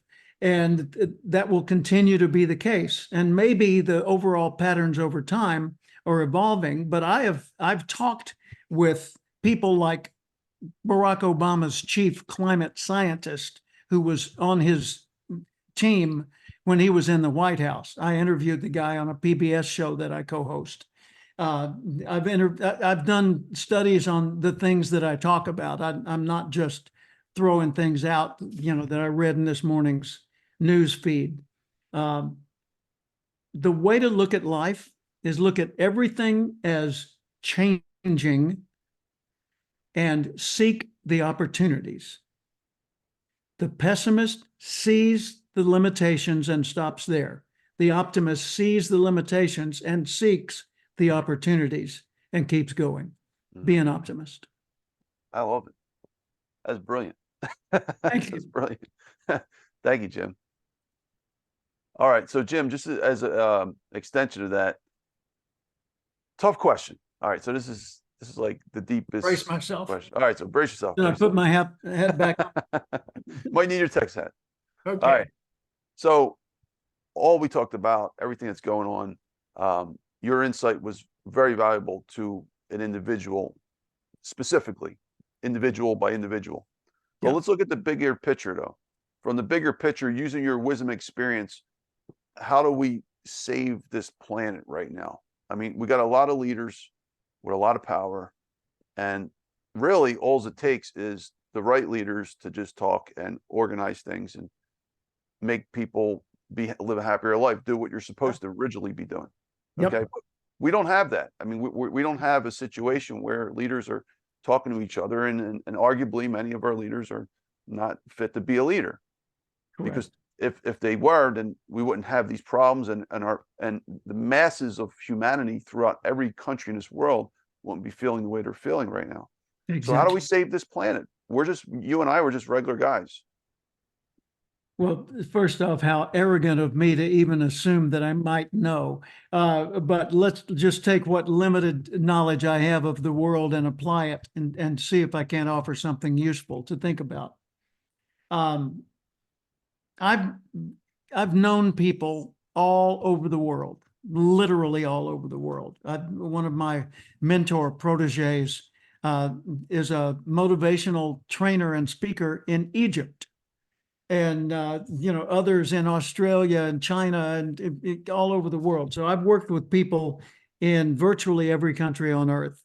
And by the way, I'm sorry to interrupt you, Jim. That's exactly why I think, I know you're being humble, but I think you'd be great to answer this question, because like myself, you've traveled to the world and have spoken at the level of the people, and you've walked among the people, not as an arrogant, person of status, but as a person who's tried to embrace the cultures of the countries that you went to, which is extremely important and relevant. And therefore, you actually got to get insight that the people who are wealthy want to go to the very luxury resorts and miss all the fun of connecting with the real people. They don't get that experience, and therefore they're deprived of knowing the answer that you might say. So with that said, I'd love to hear you. Item one, people are fundamentally good as a group. People, if you look at humanity, we're primarily animals, and we have souls, and it's the soul that makes the animal different from the other animals. So all the people that I've worked with, most people are dependable. Most people want to do better. Most people are reasonable and willing to listen. But you got to remember, everybody has survival is their number one instinct. So they're going to be afraid at first, or at least skeptical, cautious, right? So take away people's fear. Don't behave like a threat would behave. Item two, they're confused or uninformed on what you represent in their world. Okay. So help them understand by focusing your own energy, your own communication as much as you can.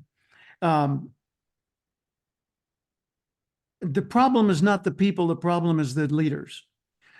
And in America, in recent years, we've had enormous chaos, from the George Floyd riots and all the other things back in the 2020 coming forward to what's going on currently.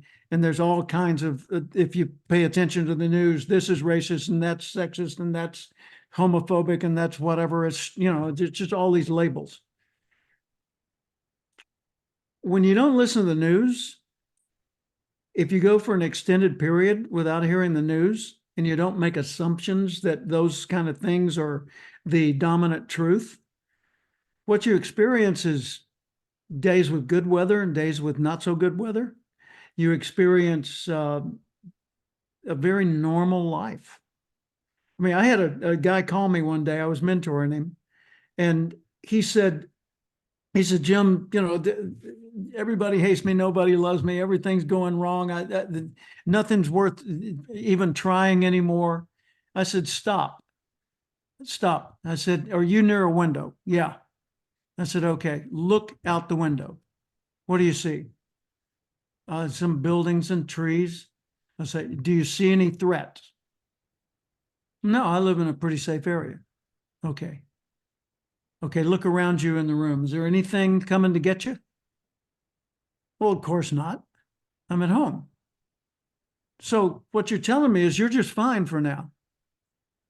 And all this stuff that's scaring and alarming you is stuff you've brought in through the use of your mind, and it doesn't even physically exist in your presence. Well, yeah, but it exists. No, stay with me. You're just fine right now. Yes, you've eaten today? Yeah, I ate today. Okay. So chill. Just relax, dude. And then realize that it's not what you're making it out to be. I mean, yeah, that exists, but you can't handle all that at once. Nobody could. But you can do what's within your grasp. For example, do you vote? Well, what's the use of my voting? I was just going to get, excuse me. How many votes did it take to win? Well, a percent, I'm not sure. Excuse me. What if everybody said, my vote won't count, so I'm not voting? How many votes would the candidates get? None. All right. So one person votes. That's a majority for the moment. And then it adds up to where it's millions of votes. So ultimately, every vote does count. It just doesn't seem like much compared to the quantity of all the others. Do you vote with your head or your emotions? What do you mean? Well, I think about it and I listen to the news and I watch what they do and then I vote. No. You listen to the news and then you check your feelings and then you vote. I don't know about that. Well, is there anyone you absolutely would not vote for? Yeah. And let's say in today's world, it's Trump or Biden, right? Choose your direction. Doesn't matter. I would never vote for that individual. Well, if it came down to those two and you had to choose, well, I just wouldn't vote. Aha. So you would allow others to vote for you and accept their result by default. Well, I'm not about to cast a vote for, excuse me. You're thinking that your vote makes an emotional statement and others are going to say, well, by golly, he's right. Nobody's going to notice your vote until they hit total and tally all the election. So symbolic voting is silly. It's an exercise in vanity. Vote based on the outcome represented by the jerk that you don't want to vote for. Because either way, you could say that person's a jerk and you could make a good case, right? So don't vote for the person and don't vote your emotions and don't worry about whether they're a pure soul or not, because neither is. Vote for the outcomes they represent. That's what we need to do, is get people to let go of the feeling that voting is some kind of a statement of their essence or something. I don't know, but get people to vote for outcomes and not make it about personalities. And to come back to the question of how to save the planet. So by voting, that's something that individuals can do to elect the right leaders. Yeah. Right. And knowing that they're all going to be less than you wanted them to be. Some will be corrupt, some will be saints, but they're all going to be less than you were hoping they would be. So what we have to do is control what we can control. You can control your neighborhood, not totally be in control, but you can influence it. Yeah. Today, you can clean up your yard and the neighborhood will look a little bit better. You can help, brilliant point. Loan your mower to the neighbor or, help somebody and it gets a little better still. You can get the group together and have a little social event on your street and get to know the other people and start sharing stories, and the neighborhood becomes a strong unit, right? You could form a homeowners association. You could, it just echoes out until you've got a city, a state, a nation, a world, right? But we've got to act where we can act, which is in our home. Because if you're not raising self-reliant kids, then you're raising dependents. And they're going to be entitlement minded because that's how they were trained. And they're going to be depending on others for their survival for the rest of their productive life, otherwise productive life. So we've got to start in the home, making ourselves self-reliant, teaching our kids to be self-reliant, and then being a contributor. Because like I was saying earlier, if you're the Good Samaritan in the biblical story, you got to get your act together if you're going to help the person along the road. People who are dependent on others can't offer strength. That's a brilliant response, and I think that may be exactly the solution. I mean, really, if you to summarize Jim's answer, start saving the world at the point where you can, with your family unit, and then your neighborhood unit. And if you think about it, 8 billion people in the world, if we all did this, Wow. it would trickle eventually, inevitably, to our leaders, and they would have to bow at that point because the rest of the world has already forced this energy upwards to them. Exactly. Right. Exactly. Thank you, Jim. Brilliant. And so, Jim, today I was actually watching a really cool interview. I thought, and I want to make this a question. Tucker Carlson, one of the top interviewers of formerly Fox, who had left Fox, he interviewed, recently, Chris Cuomo was one of the top interviewers of CNN, two rival media stations. So here they are, both had left the company for different reasons. Chris had gotten fired, but Chris had contacted Tucker, and you know, there was a bitterness between them. But he contacted him and said, listen, you know, let's talk. And it became an interview. You got to watch this. It's a really I'd like to see that. This interview was like everything we've watched the past 4 years. It's like it all comes to a symbolism of these two guys getting together.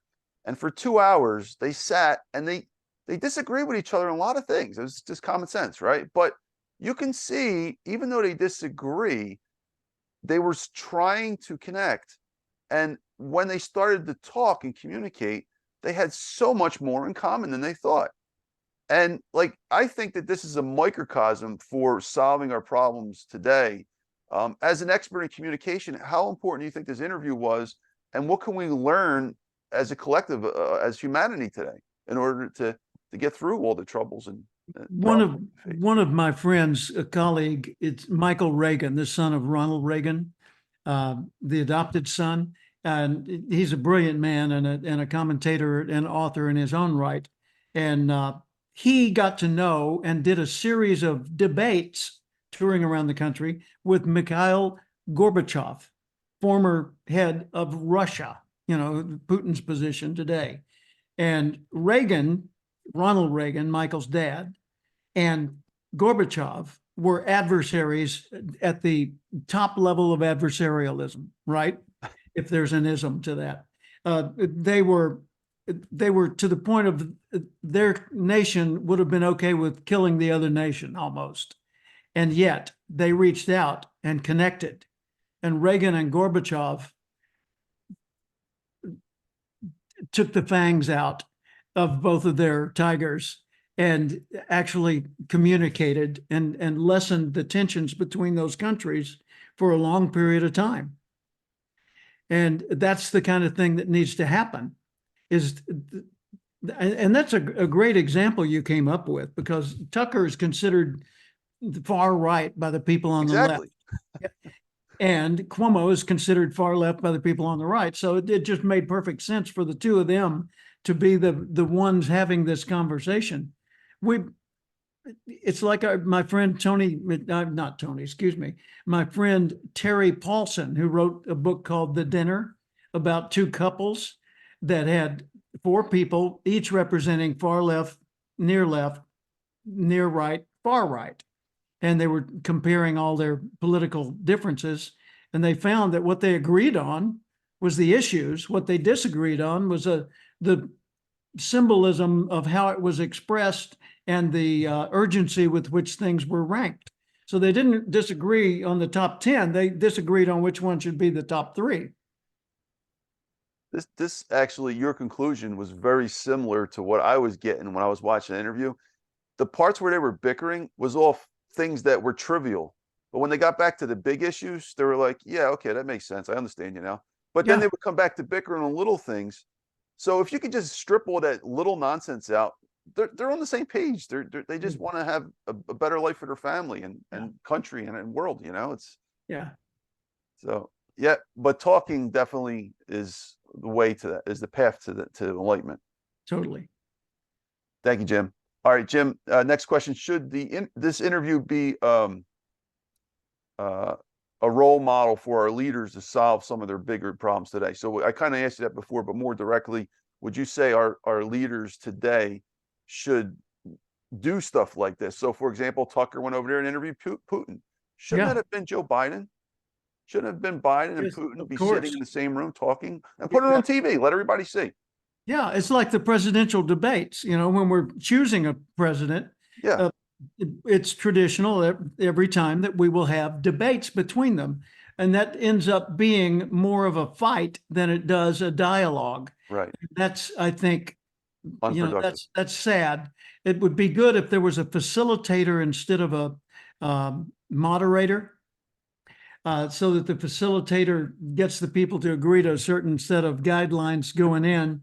And then when one of them gets out of line, the facilitator just cuts their mic for a moment and says, excuse me, that was a violation. Let's not do that. So get back to the subject. Okay. And instead of doing spins on what they said, let them say what they've got to say, and then see if they can collaborate on a conclusion. But there's no collaboration between the parties.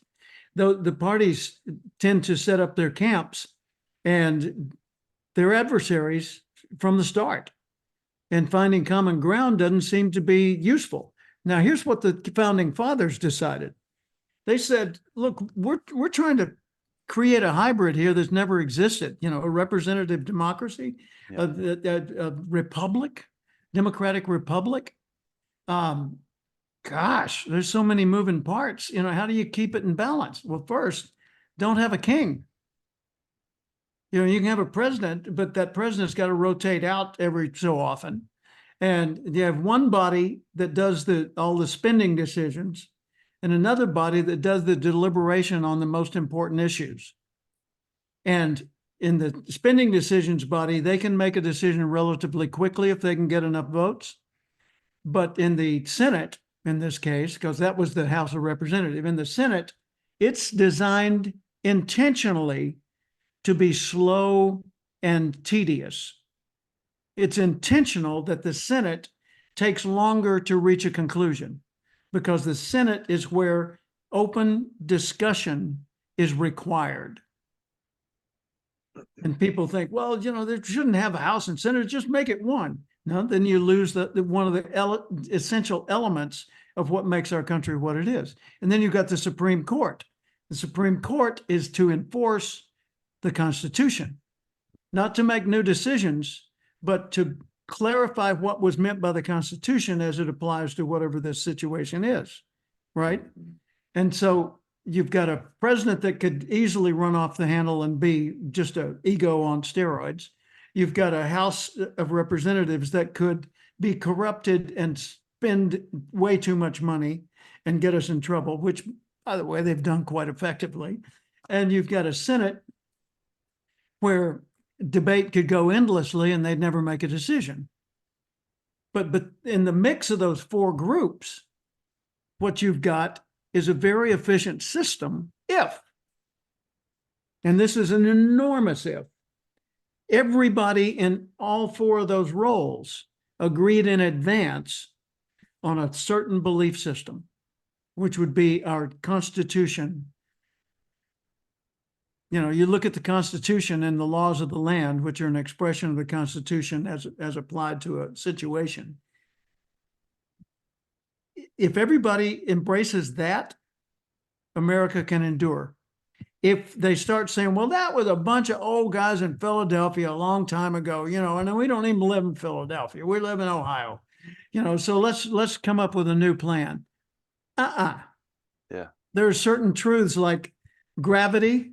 Yeah. I don't believe in gravity. Well, the pin still falls. Yeah. So I'm not required to believe in gravity for gravity to work. And you don't have to believe in the Constitution for the Constitution to work. But if you look at the evidence, the Constitution's been the most solid thing that's kept us together for over 200 years. Yeah, from an economic standpoint, it's one of the most enlightened economic technology to reach any nation in history. In the entire history of human existence. Civilization, yeah. Yeah. And, the people that talk about immigration and all those sort of things, we don't need to have borders. Well, for American citizens, we don't.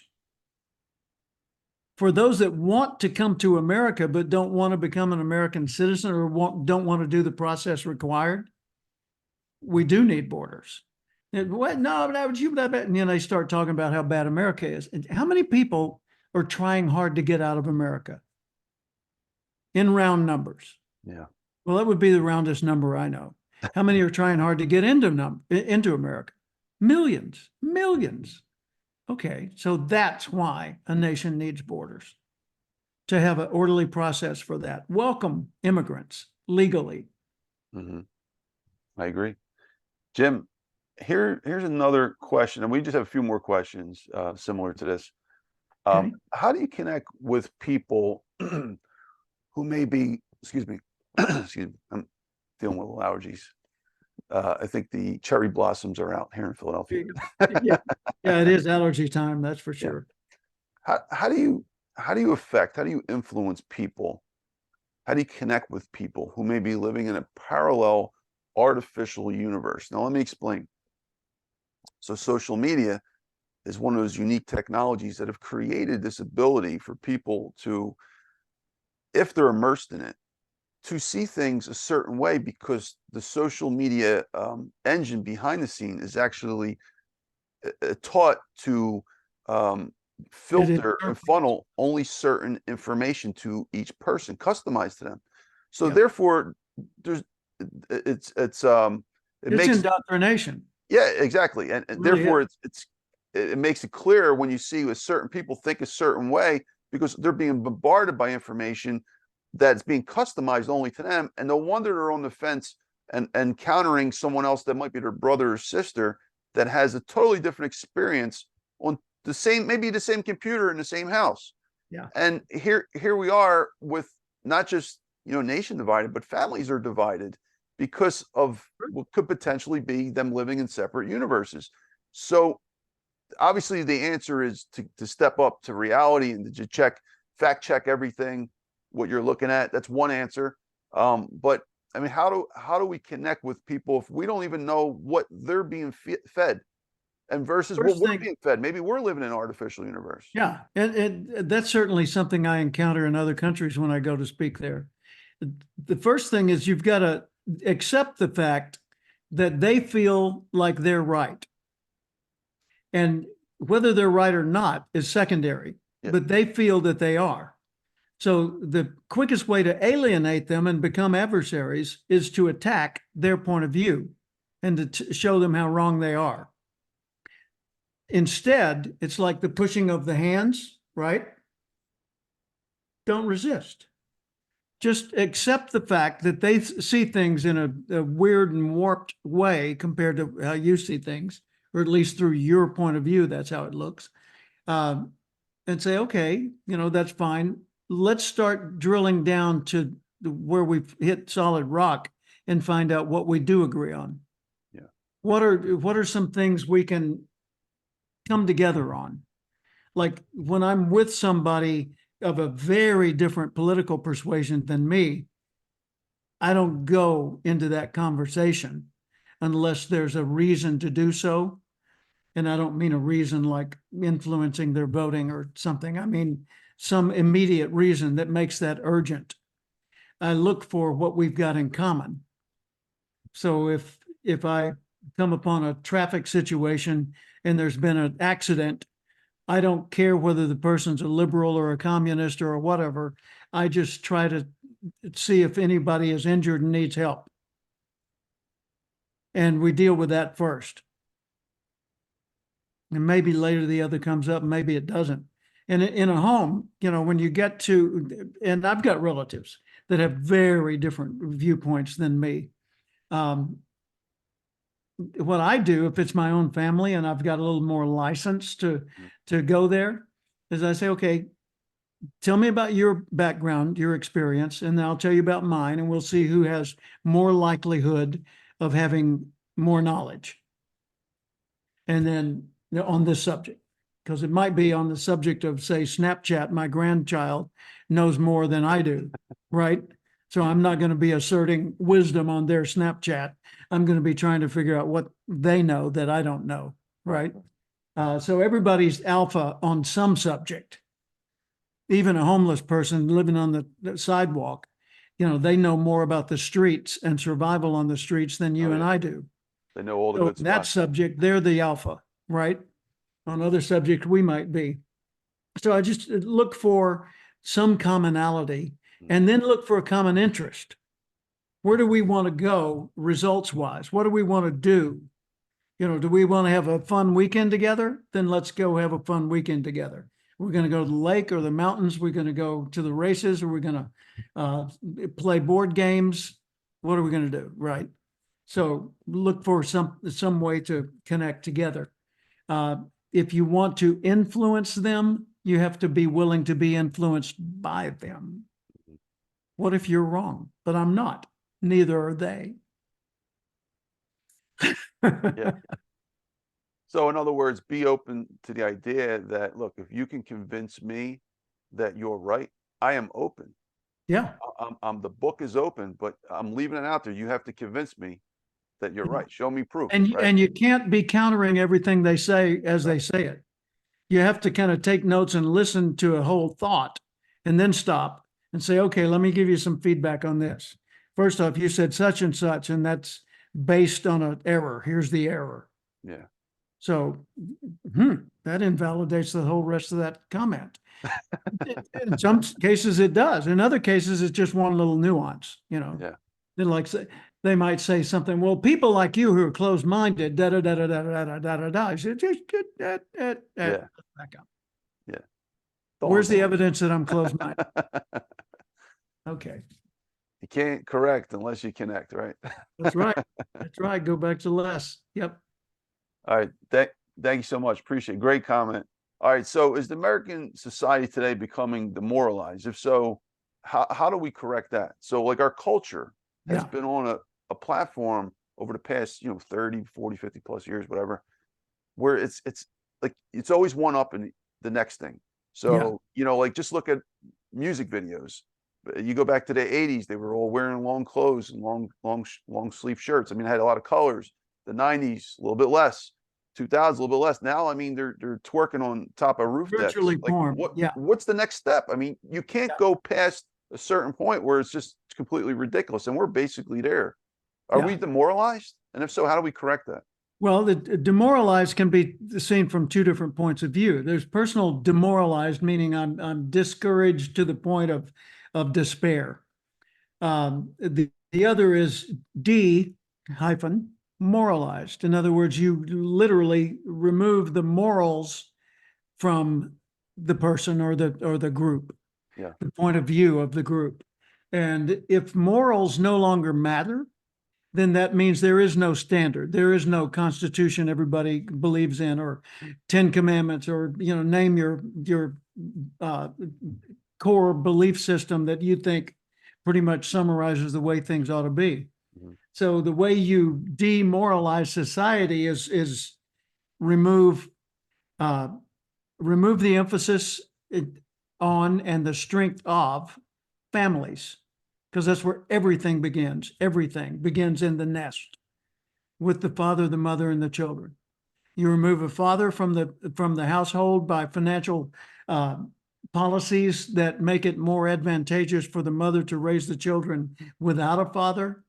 then the mother will go on that welfare program and the fathers will stay away, and the children will have less male influence, and they will grow up less strong and able to meet the world. Because the yin and yang, the male, positive and negative, and both are necessary. The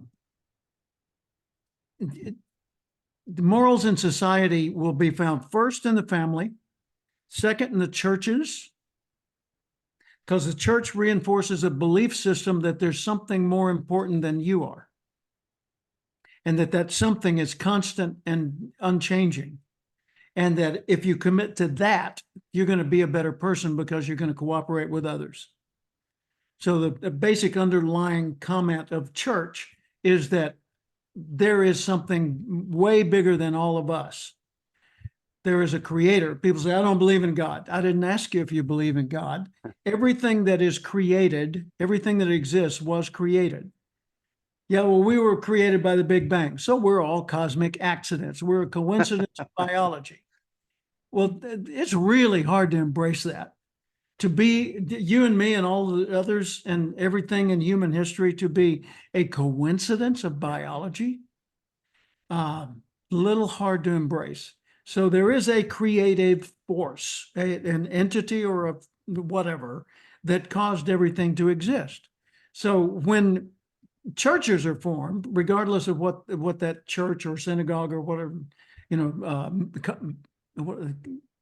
mosque or any other form of church is, they are formed around a belief system. And the belief system, even the pagan belief systems, all have something that they acknowledge as being the source, and that their point of their religion is to acknowledge and honor the power of that source. The Druids said it was trees, others have said it's the moon and stars, whatever. But that matters because it makes the society more moral, right? The schools should reinforce what the families and churches are doing. Well, I believe in separation of church and state. That's a catchy phrase. And I agree that the state, the government, should not be in the church business.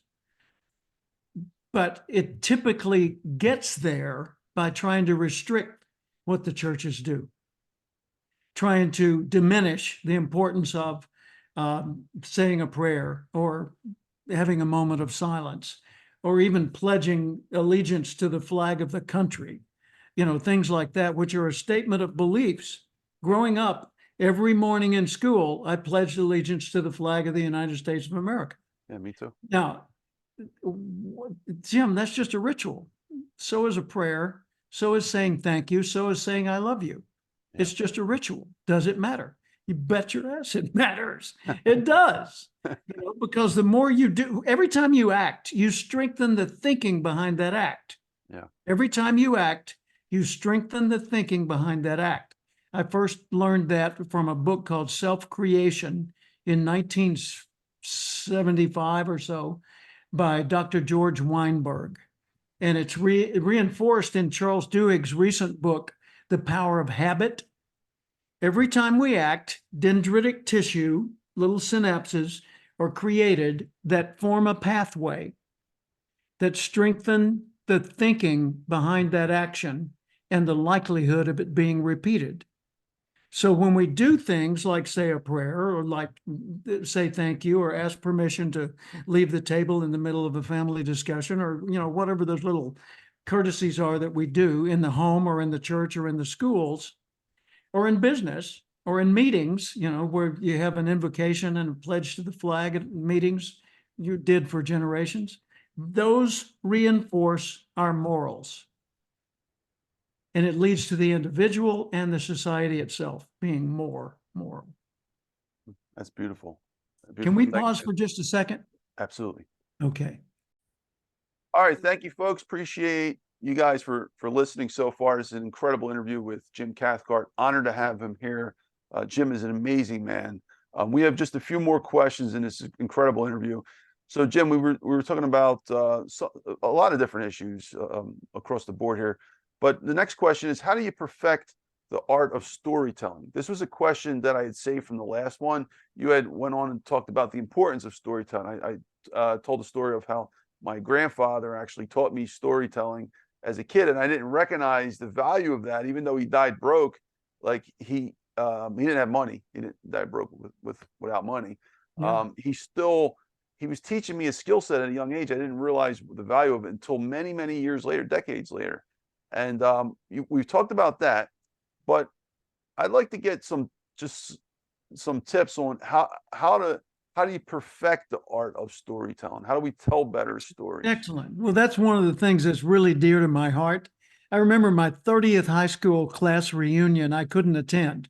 And so I called, and I knew where they were meeting, and I was somewhere giving a speech that day. And so I called the reunion uh, at their big dinner event.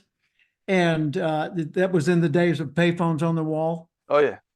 And so one of my classmates answered, and he said, "Hey, Cathcart, how's it going? What are you doing these days?" You know, and I talked to him for a while, and I said, "Get some other folks on the phone." So he said, "Hey, anybody want to talk to Cathcart?" And he let the phone hang, and people would come over one at a time, and we'd chat. And one of them said, "So Jim, what do you do for a living?" And I said, "I'm a professional speaker." "You mean a motivational speaker?" I said, "Yeah, a business motivational speaker." They said, "Well, you always were a good storyteller." I said, "What? Really?" And I mean, it never occurred to me when I was growing up. I didn't know that I was a good storyteller, or even that I particularly did it very often. And But Jim, sorry to interrupt you. I want to pause you for 1 second yeah, because I was re-listening to our interview, that our first one, our first podcast, and you were telling the story about how you went to Arkansas to visit, I think your grandmom or your aunt and uncle, and they would sit on the chair all the time, and they would let the kids, you could listen, but you stay over there and you be quiet, and they would talk and tell stories. And you said yeah, eventually it kicked in and you figured out what was going on. yeah. I grew up in the South, and in the South, storytelling is a huge part of the culture. Well, it's a huge part of every human culture, but it's not nearly as much in America as it is in the South. And the style of storytelling, I guess, is a big part of that. And there have been really famous speakers like Zig Ziglar, whose whole life is a reflection of storytelling. If you look at any of Zig's presentations, it was just nonstop stories. And the guy's amazing. And storytelling is a great way to sell, by the way, because a story is like a movie or like a book or like a TV show. And it's a way of drawing people into a frame of mind or a school of thought that they weren't in physically, and guiding them through that. Mhm. And in many cases, reaching some kind of a conclusion. Some stories are told just to tell the story, just to hold attention. Some stories are told to reach a conclusion, like a parable. You know, the tortoise and the hare I referred to earlier in our conversation, that Aesop's fable about a rabbit racing a turtle, and the rabbit got arrogant and rested a couple of times, and the turtle kept going and ultimately won because the rabbit waited too long to try to catch up. So that teaches a moral, you know, a story, the lesson of the story. Well, I grew up hearing uncles, aunts, parents, friends, neighbors telling stories, and never realized I was picking it up. It's like my son said, he was writing a endorsement for my recent book, What to Do When You're the Speaker. And he said, you know, people would think that you could learn a lot from a professional speaker if you paid attention. He says, no, you learn a lot even if you're not paying attention. Because I grew up in that kind of a household, and I got the lessons when I didn't even realize I was getting the lessons. So that's a big part of it. But let's look at the structure of a story itself. What is a Yeah. story? A story is a description. It's also a guided tour or guided journey, right? So let's pick something right here at random. Okay, give me a location. Okay, just think of a location and pull it out of the air. Anything. All right. Well, let's stay local in Philadelphia. And since we were talking about Ben Franklin, let's go visit his house on Third and Market. Well, actually, his printing press on Third and Market. Okay. Yeah. All right. Ben Franklin's Printing Press, Third and Market, Yeah. Philadelphia, USA. Who's there? Am I picking somebody random or Yeah, just make it up. make it up? Oh, okay. Sylvester Stallone. Sylvester Stallone. Who else? Your friend, the guy. What was his name? Oh, Ralph Archbold, the guy Yeah. who Ben Franklin. Yeah, Yeah. and was the ambassador of the city of Philadelphia. Okay, so it's Ralph Archbold and it's Sylvester Stallone, and they're at Franklin's house on Third, where the printing press is. Right. They're standing by the printing press. Yeah. Give me a situational factor. Like, is it raining? Are there people on the street screaming? Is Sylvester Stallone's hair on fire? Give me any kind of a circumstance like that to throw in a wild card. Okay. Let's just say it's beautiful fall here in Philadelphia, and the trees outside are multicolored. Yep. On the way to becoming winter. So it's probably like I'd say early November. Okay. Why are they there? They're there because Stallone was visiting Philadelphia to promote his new, what was it? He's got something. Rocky 27. Yeah, exactly. Yeah. Rocky 149. Yeah. Yeah. The next edition of Rocky. Okay. So let's just leave it right there. Okay. Yeah. Now that I'm going to make this up on the spot, but I had to have characters, I had to have a setting, and I had to have circumstances. Right. Characters, setting, circumstances. I could, in telling you a true story,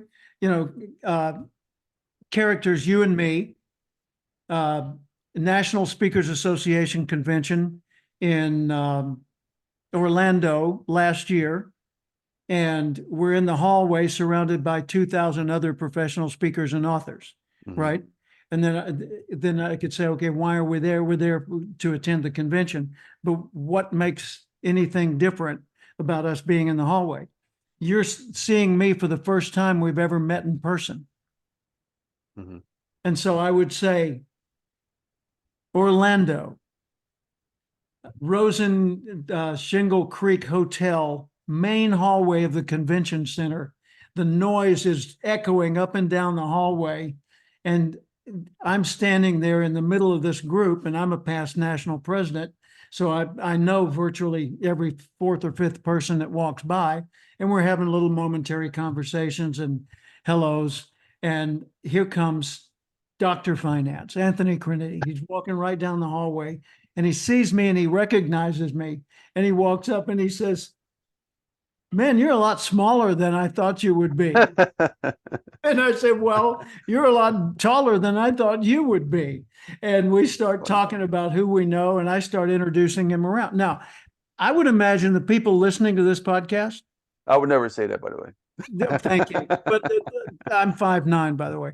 The people listening to this podcast could probably identify that and see that room and hear the noise and feel those circumstances.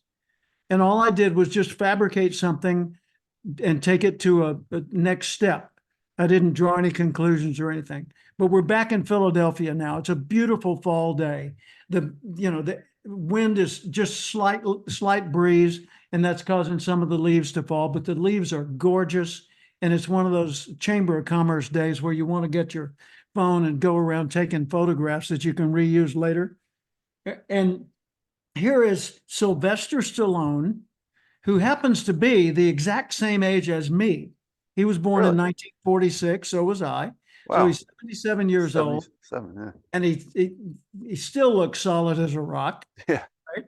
And you can see the hair's been dyed a little bit. That's that he'd probably be naturally quite gray, but they do a good job and he looks good. And he's standing there and he's wearing casual clothes. And with him, in full regalia, looking like he stepped off the pages of a history book, is Ralph Archbold, the premier impersonator and personifier of Benjamin Franklin. the man who was the ambassador for the city of Philadelphia throughout the latter years of his lifetime. And he knows more about Franklin than any man on earth. And they're standing at Franklin's house, former house on 3rd Street in Philly. And they're there by the printing press. And Stallone says to Franklin, now I'm going to stop right there. Tell me about that story from a listener's perspective. Just make observations or just comment on it. Yeah, well, I think you did great, by the way. I mean, we're making up a situation, but yet I still was able to be immersed in your story. I was able to picture the environment, the location, especially being from Philly. I know that I could tell you 20 stories in that street alone. Yeah. Like a picture and all that, it's creating imagery in my head, and I think in everyone's head that Yeah. of this atmosphere. We don't know where this is going, but we know what it looks like, at least in our perspective at that moment. And when you're telling a story, there ought to be a reason for telling it. You know, either you're going to make a point that illustrates, or you're going to, like, I could talk about the importance of being a good neighbor. And I could tell the story of us moving from California to Texas in 2020, and the winter of 21 was a very, very, very hard freeze, and the pipes burst and all that. And I was awakened at midnight with a doorbell ringing, and I answered the door, and I look out, and there's 2 feet of snow all over. And my new neighbor is standing there at the door, and he said, dude, you got a fountain in your front yard. Oh, man. And I look outside, and the backflow valve for the plumbing has burst and is sending up a fountain of water in the front yard. And so I've got to shut the water off, and I don't have any tools or know how yet because I've just moved in. And he says, I can help you with that.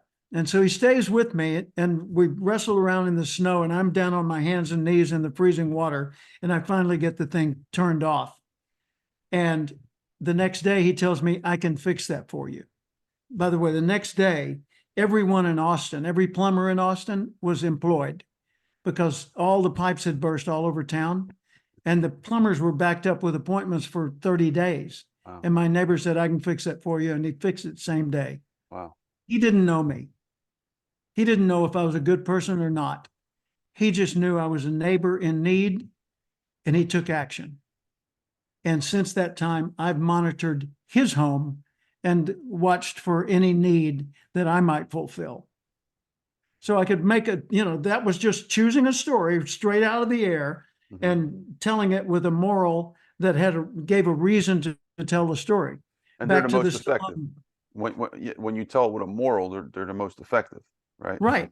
And so anytime you're giving a speech, you could take a scenario, fantasy scenario like the Stallone thing, and make a point from that, because you could say Stallone's point of view is this, Franklin's point of view is this, the common knowledge that we can glean from this is this underlying whatever. So that's the way you do it. But if you're making a sales presentation, use an example of somebody else who bought, who at first didn't understand the value of buying, but then when they bought, here's the value they got. But keep your stories concise. Yeah. And you need something that I've found every major successful speaker has: empathetic self-awareness. Empathetic self-awareness empathy is understanding the feelings of other people. Self-awareness is understanding yourself and how you're coming across, and what you're trying to do and what you're feeling and that sort of thing. Yeah.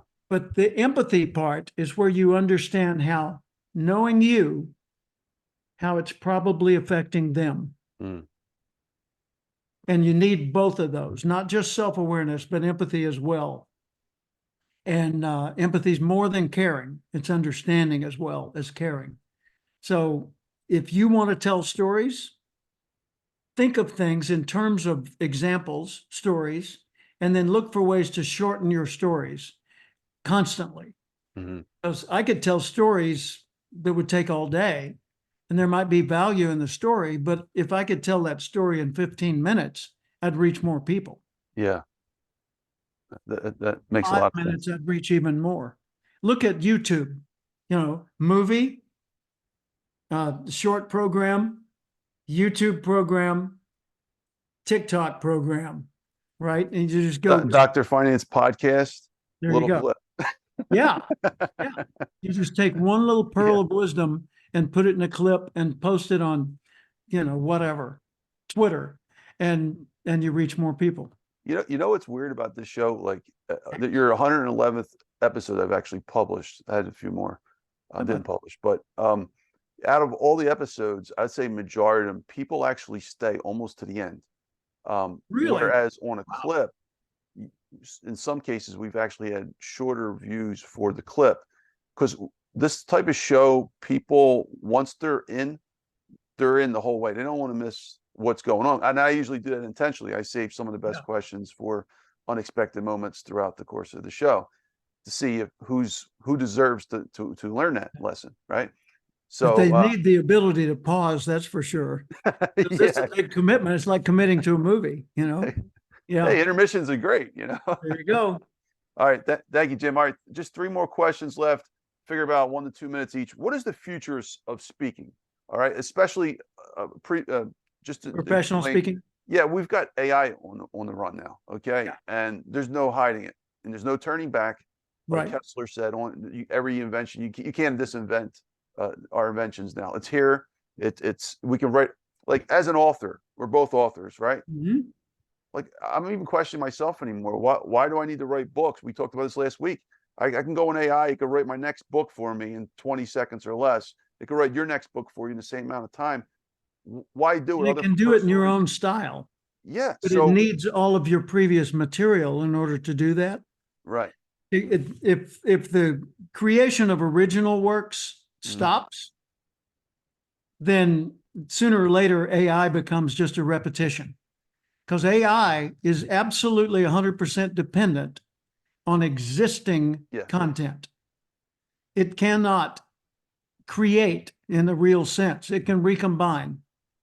It can glean and summarize. It can restate in different words, but it can't create. We can create.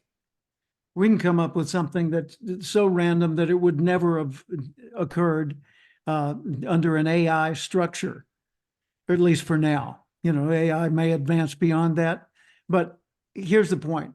In today's world, I'm thinking about the broader question. What's the original future, question? Sorry to interrupt you, Jim. of public speaking, professional speaking? Exactly. That's the point. It's the human factor. And the human factor will never, ever lose favor. There will be situational, temporary, limited scenarios where AI input is valued over human input. But in the context of a human connection, nothing can replace it. Nothing. The human connection is the highest level of communication. I've never said that before, and I don't know that I could back that up technically yet, but that's my sense. It is the highest and the deepest level of connection between people. So speaking, when Disney came out with movies and all these other movies came out, and they had long-time life stories being portrayed on screen in very wonderful ways, a lot of my colleagues said, you know what, we're going to be replaced. They're going to take like Aladdin and pull the life lessons out of it and weave them into a keynote and sell that with a hologram avatar giving the speech, and we're not going to be necessary anymore. And that hadn't happened. Keynote speeches are still highly popular. Yeah, but everything went virtual. Now it's all Zoom meetings. Yeah, well, there's a huge portion of that. And COVID certainly changed the world in our immediate orientation toward digital. But human, live, in-person get-togethers are thriving. South by Southwest, the big gathering in Austin, Texas each year. I was just there day before yesterday. They got plenty of people and they're everywhere and the rooms are packed. Why? Because we want the human connection. When there's television and on Netflix, you can get every movie you ever wanted. Why would you ever go to a movie theater? Because people need and want the human connection. Yeah. And homemade popcorn ain't the same as theater-made popcorn. It's different. And even though theaters have evolved into luxury settings and they're serving meals during the movies sometimes, it's still being in a room with a big screen, the full impact, and other people nearby that you can elbow and go together. You know, it's kind of like if you're standing on a hillside watching a gorgeous, glorious sunset. If there's no one next to you to say, oh my gosh, look at that, it diminishes your experience of the sunset. Yeah, I agree with you 100%. And I just want to add one little footnote to that. The human connection, right? Like you said, humans are basically at the top of the list here. Yeah. Assuming we're all humans still, assuming humanity remains humanity and it doesn't evolve into something else. You know, I talked about this in my 2016 book. Yeah, evolution of evolution, I called it, right? This was 10 years ago. I mean, assuming we remain human and we decide not to go to the next, whatever that level might be, and connect with technology, as long as we're human, that part, you're right, cannot be replaced because we're going to have a need for other similar experiences from the species that we share in common. Our common denominators you were talking about, what do we have in common?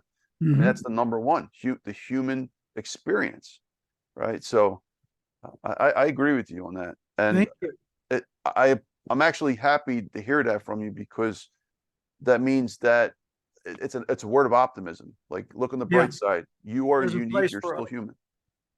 Like the line from the movie and West Side Story. There's a place for us somewhere. Brilliant. Thank you, Jim. All right, Jim, two more quick questions left. Let's see. Next question is, how important is learning human communication skills to navigate our modern world? Now, you are one of the top speakers in the world, but let's face it, that's a form of communication. So you're actually one of the world's top communicators, if you look at it from that perspective, because you can control the masses. I mean, not control, but you can influence the masses, and you do it very well. So how important is learning communication skills to navigate the modern world? Absolutely essential. And if you want to be a good speaker, you better be a really good listener. Because if you're not, then you are just a loudspeaker. You're just a replay device, you know, speak, you know, and you speak. But that speaking is just sound making. Unless you understand who you're talking to and why what you're saying would matter or should matter at all to them. I had a guy on the plane one time. He said, so what do you do for a living? I said, I'm a professional speaker. He said, people just pay you to speak? I said, yeah, my voice is so nice that they can't wait to hear it and they pay for it. He said, seriously? I said, no. It's sarcasm. No, they don't pay to hear the sound of my voice. They pay to get the ideas I'm imparting. He said, well, what, but you said you're a speaker. Yeah, every speaker speaks on a subject. My subject is human success, human achievement, right? Applied behavioral science, a form of psychology. And he said, oh, so you're a motivational speaker? I said, yeah. He said, well, I don't believe in motivation. I said, you don't believe in motivation. Why? He said, it's no good. It doesn't last. I said, do you bathe? He said, well, you're going to say it doesn't last? I said, well, it doesn't. And he said, well, yeah, but that's physical. Okay. Do you tell your spouse, I love you? Yeah. Didn't you already tell her? Well, didn't last, did it? I mean, yeah, she got the point, but she wanted to be reminded that the emotion had not gone away, right? So saying I love you is something that doesn't last. How about eating? Can you eat once and you're done? No, it doesn't last. Nothing lasts, for heaven's sakes. Nothing lasts, right? Motivation is the desire to do something, right? It's a motive that exists in people. And the purpose of a motivational speaker is to activate those motives in the right direction. And if they're not activated in the right direction, that tends not to happen. So if it doesn't last, who cares, as long as you get them to act for the time being. Then you renew the motivation, and ultimately you transfer the motivation to them. So at first you tell your children what to do, and you force them to do it. And then you teach them how to do it themselves, and then you supervise them, and then you let them do it themselves with occasional correction, and then finally just set them free. So you've motivated your children, and they become self-motivated at some point. That's how motivation works. That's why it's important to be a great listener before you try to communicate. And it's so important in the modern world, because if you can listen, you can therefore communicate better. And if you can communicate better, you can connect better and correct better. And when you go into a communication with another person, yeah, you know what you know, and they know what they know. If all you do is talk at the end of that, you still only know what you know. that's true. You listen, you double your knowledge. That's brilliant. Thank you, Jim. All right, Jim, we're on the last question here. Let's see. How important is it to have a positive attitude towards an audience or a person that you will be speaking to if you want to have a great intended result? Now, I wrote some notes about this, and I have to just preface this. So you had told a story one time, and I can't remember exactly what it was. I think it was on the Clubhouse stage. There was someone told you about a speech that you were about to do, and it told you something negative about it. Yep. And you stood there and argued with them, and you stopped them. You said, I don't want to hear anymore. Listen, Right. I got to serve this audience. And if you tell me this, I'm not going to serve them the way I deserve to serve them. So I thought about that for a long time. Yeah. And actually, Jim, your wisdom, as I was creating stages and stuff, I always had that in the back of my mind, especially on days when my like motivation was off, or my energy was off, or I was tired. I said, think of Jim, what he said, it's important. And that actually helped me immensely. So my question for you really is, why, thank you, by the way, why is it important to have a positive mindset, an optimism, a sense of optimism, no matter what type of communication you're about to enter into, in order to have a better outcome? You bring energy into every connection with other people, whether it's a speech or just a casual encounter. You bring energy. When you're walking along the street and you see other people nearby, you can read the other people pretty much. You can tell who's having a bad day, who's angry, who's dangerous, who's nice, who's neutral, who's bored. You can tell. I sat on a plane in China the other day. I was first row, first class on the aisle. And so everybody that came on board, I saw them as they boarded. And some of them wouldn't make eye contact. They would look anywhere but at me or the other people who were already seated. And others would look directly at you, neutral face. Others would look directly at you and smile. Some of them would interact. They'd greet you. Some of them looked like they were threatened by you. And I was fascinated by looking at all these faces and just noticing the energy of the people. And then I asked myself, what kind of energy am I putting out there? Because I guarantee you what you send out there will find its own and get a reaction, get an echo. So if you put out anger, you're going to have adversaries. If you put out danger, you're going to have fear and avoidance.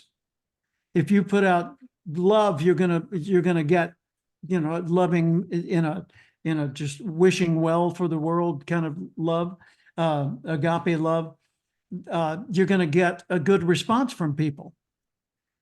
And so what I do before every speech is I say, Lord, help me be of value to them today.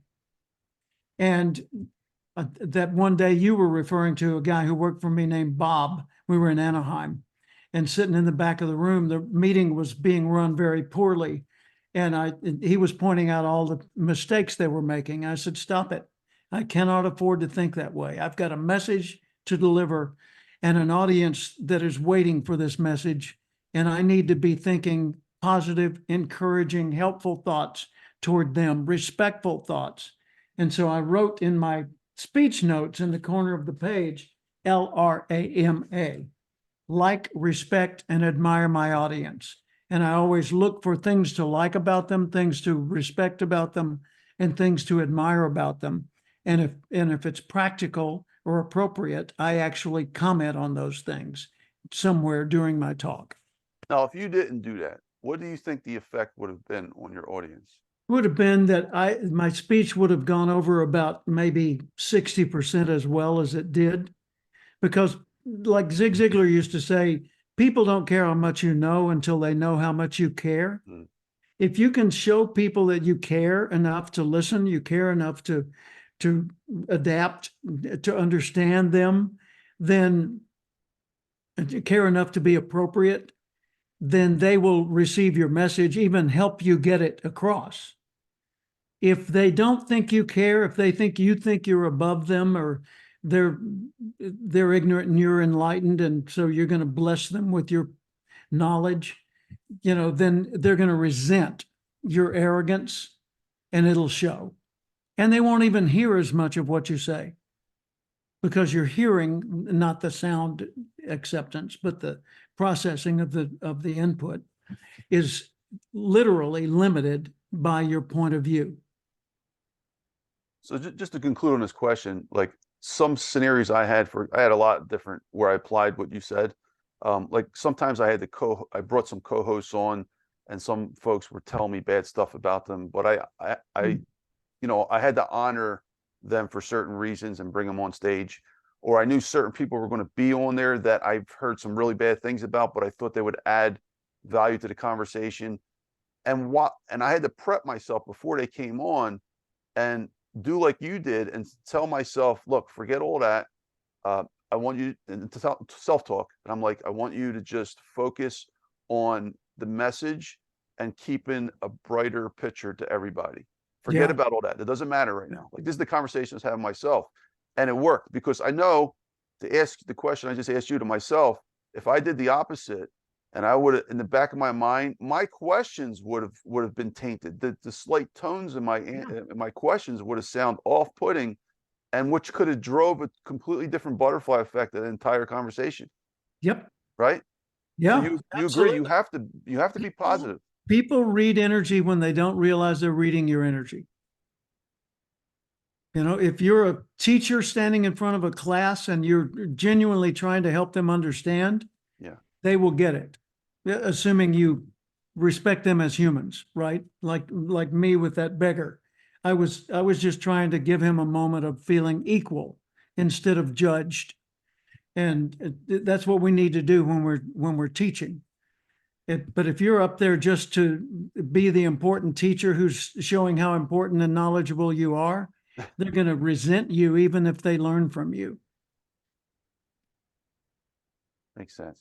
Brilliant. Well, thank you, Jim. I appreciate you. And I want to conclude, Jim. First of all, again, honored to have you here, man. And you've helped me, in so many ways throughout the years. And I appreciate you being here.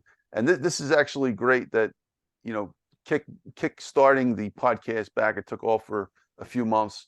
Folks have been doing amazing stuff in the background. You'll see as we progress. But Jim is, I'm honored to have you here, Jim. And I'd like to leave the floor. Any last things you want to talk about?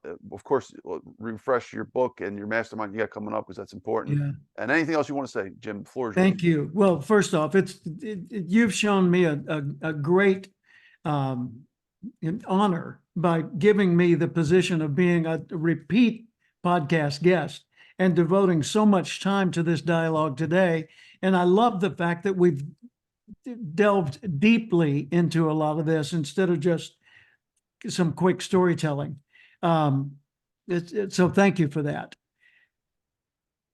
The main thing that I've got going on right now that I'd love for people to contact me about is the Experts Academy.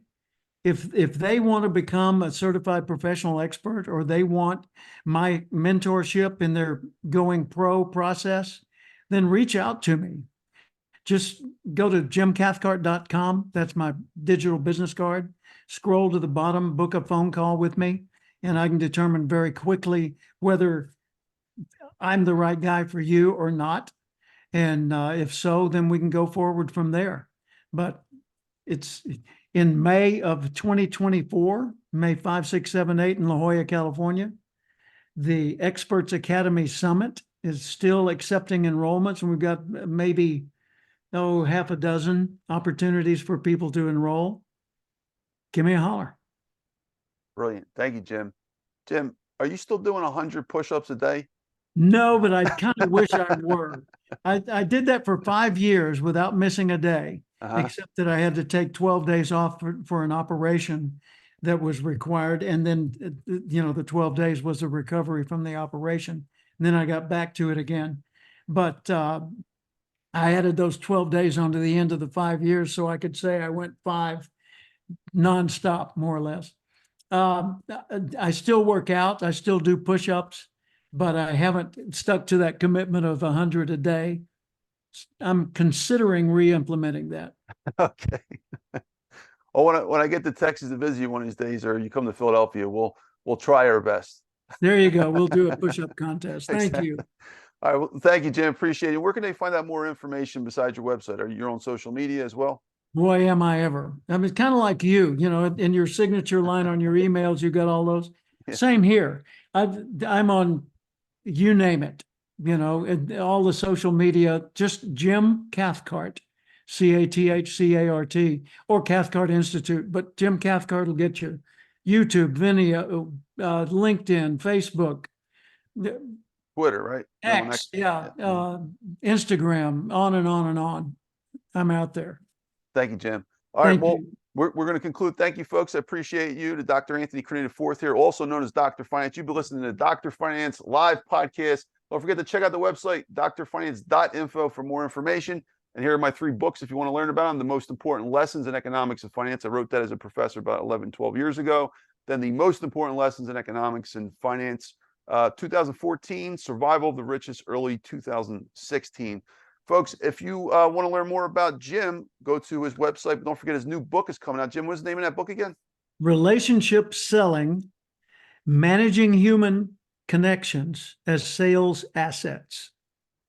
Thank you. Thank you, Jim. Check that out, folks. Relationship Selling, Jim Cathcart. And we'll see you on the next episode, folks. Don't forget to like, comment, subscribe to both of our stuff as well. Jim's got an amazing Instagram account he just started as well as Twitter and X and all that stuff.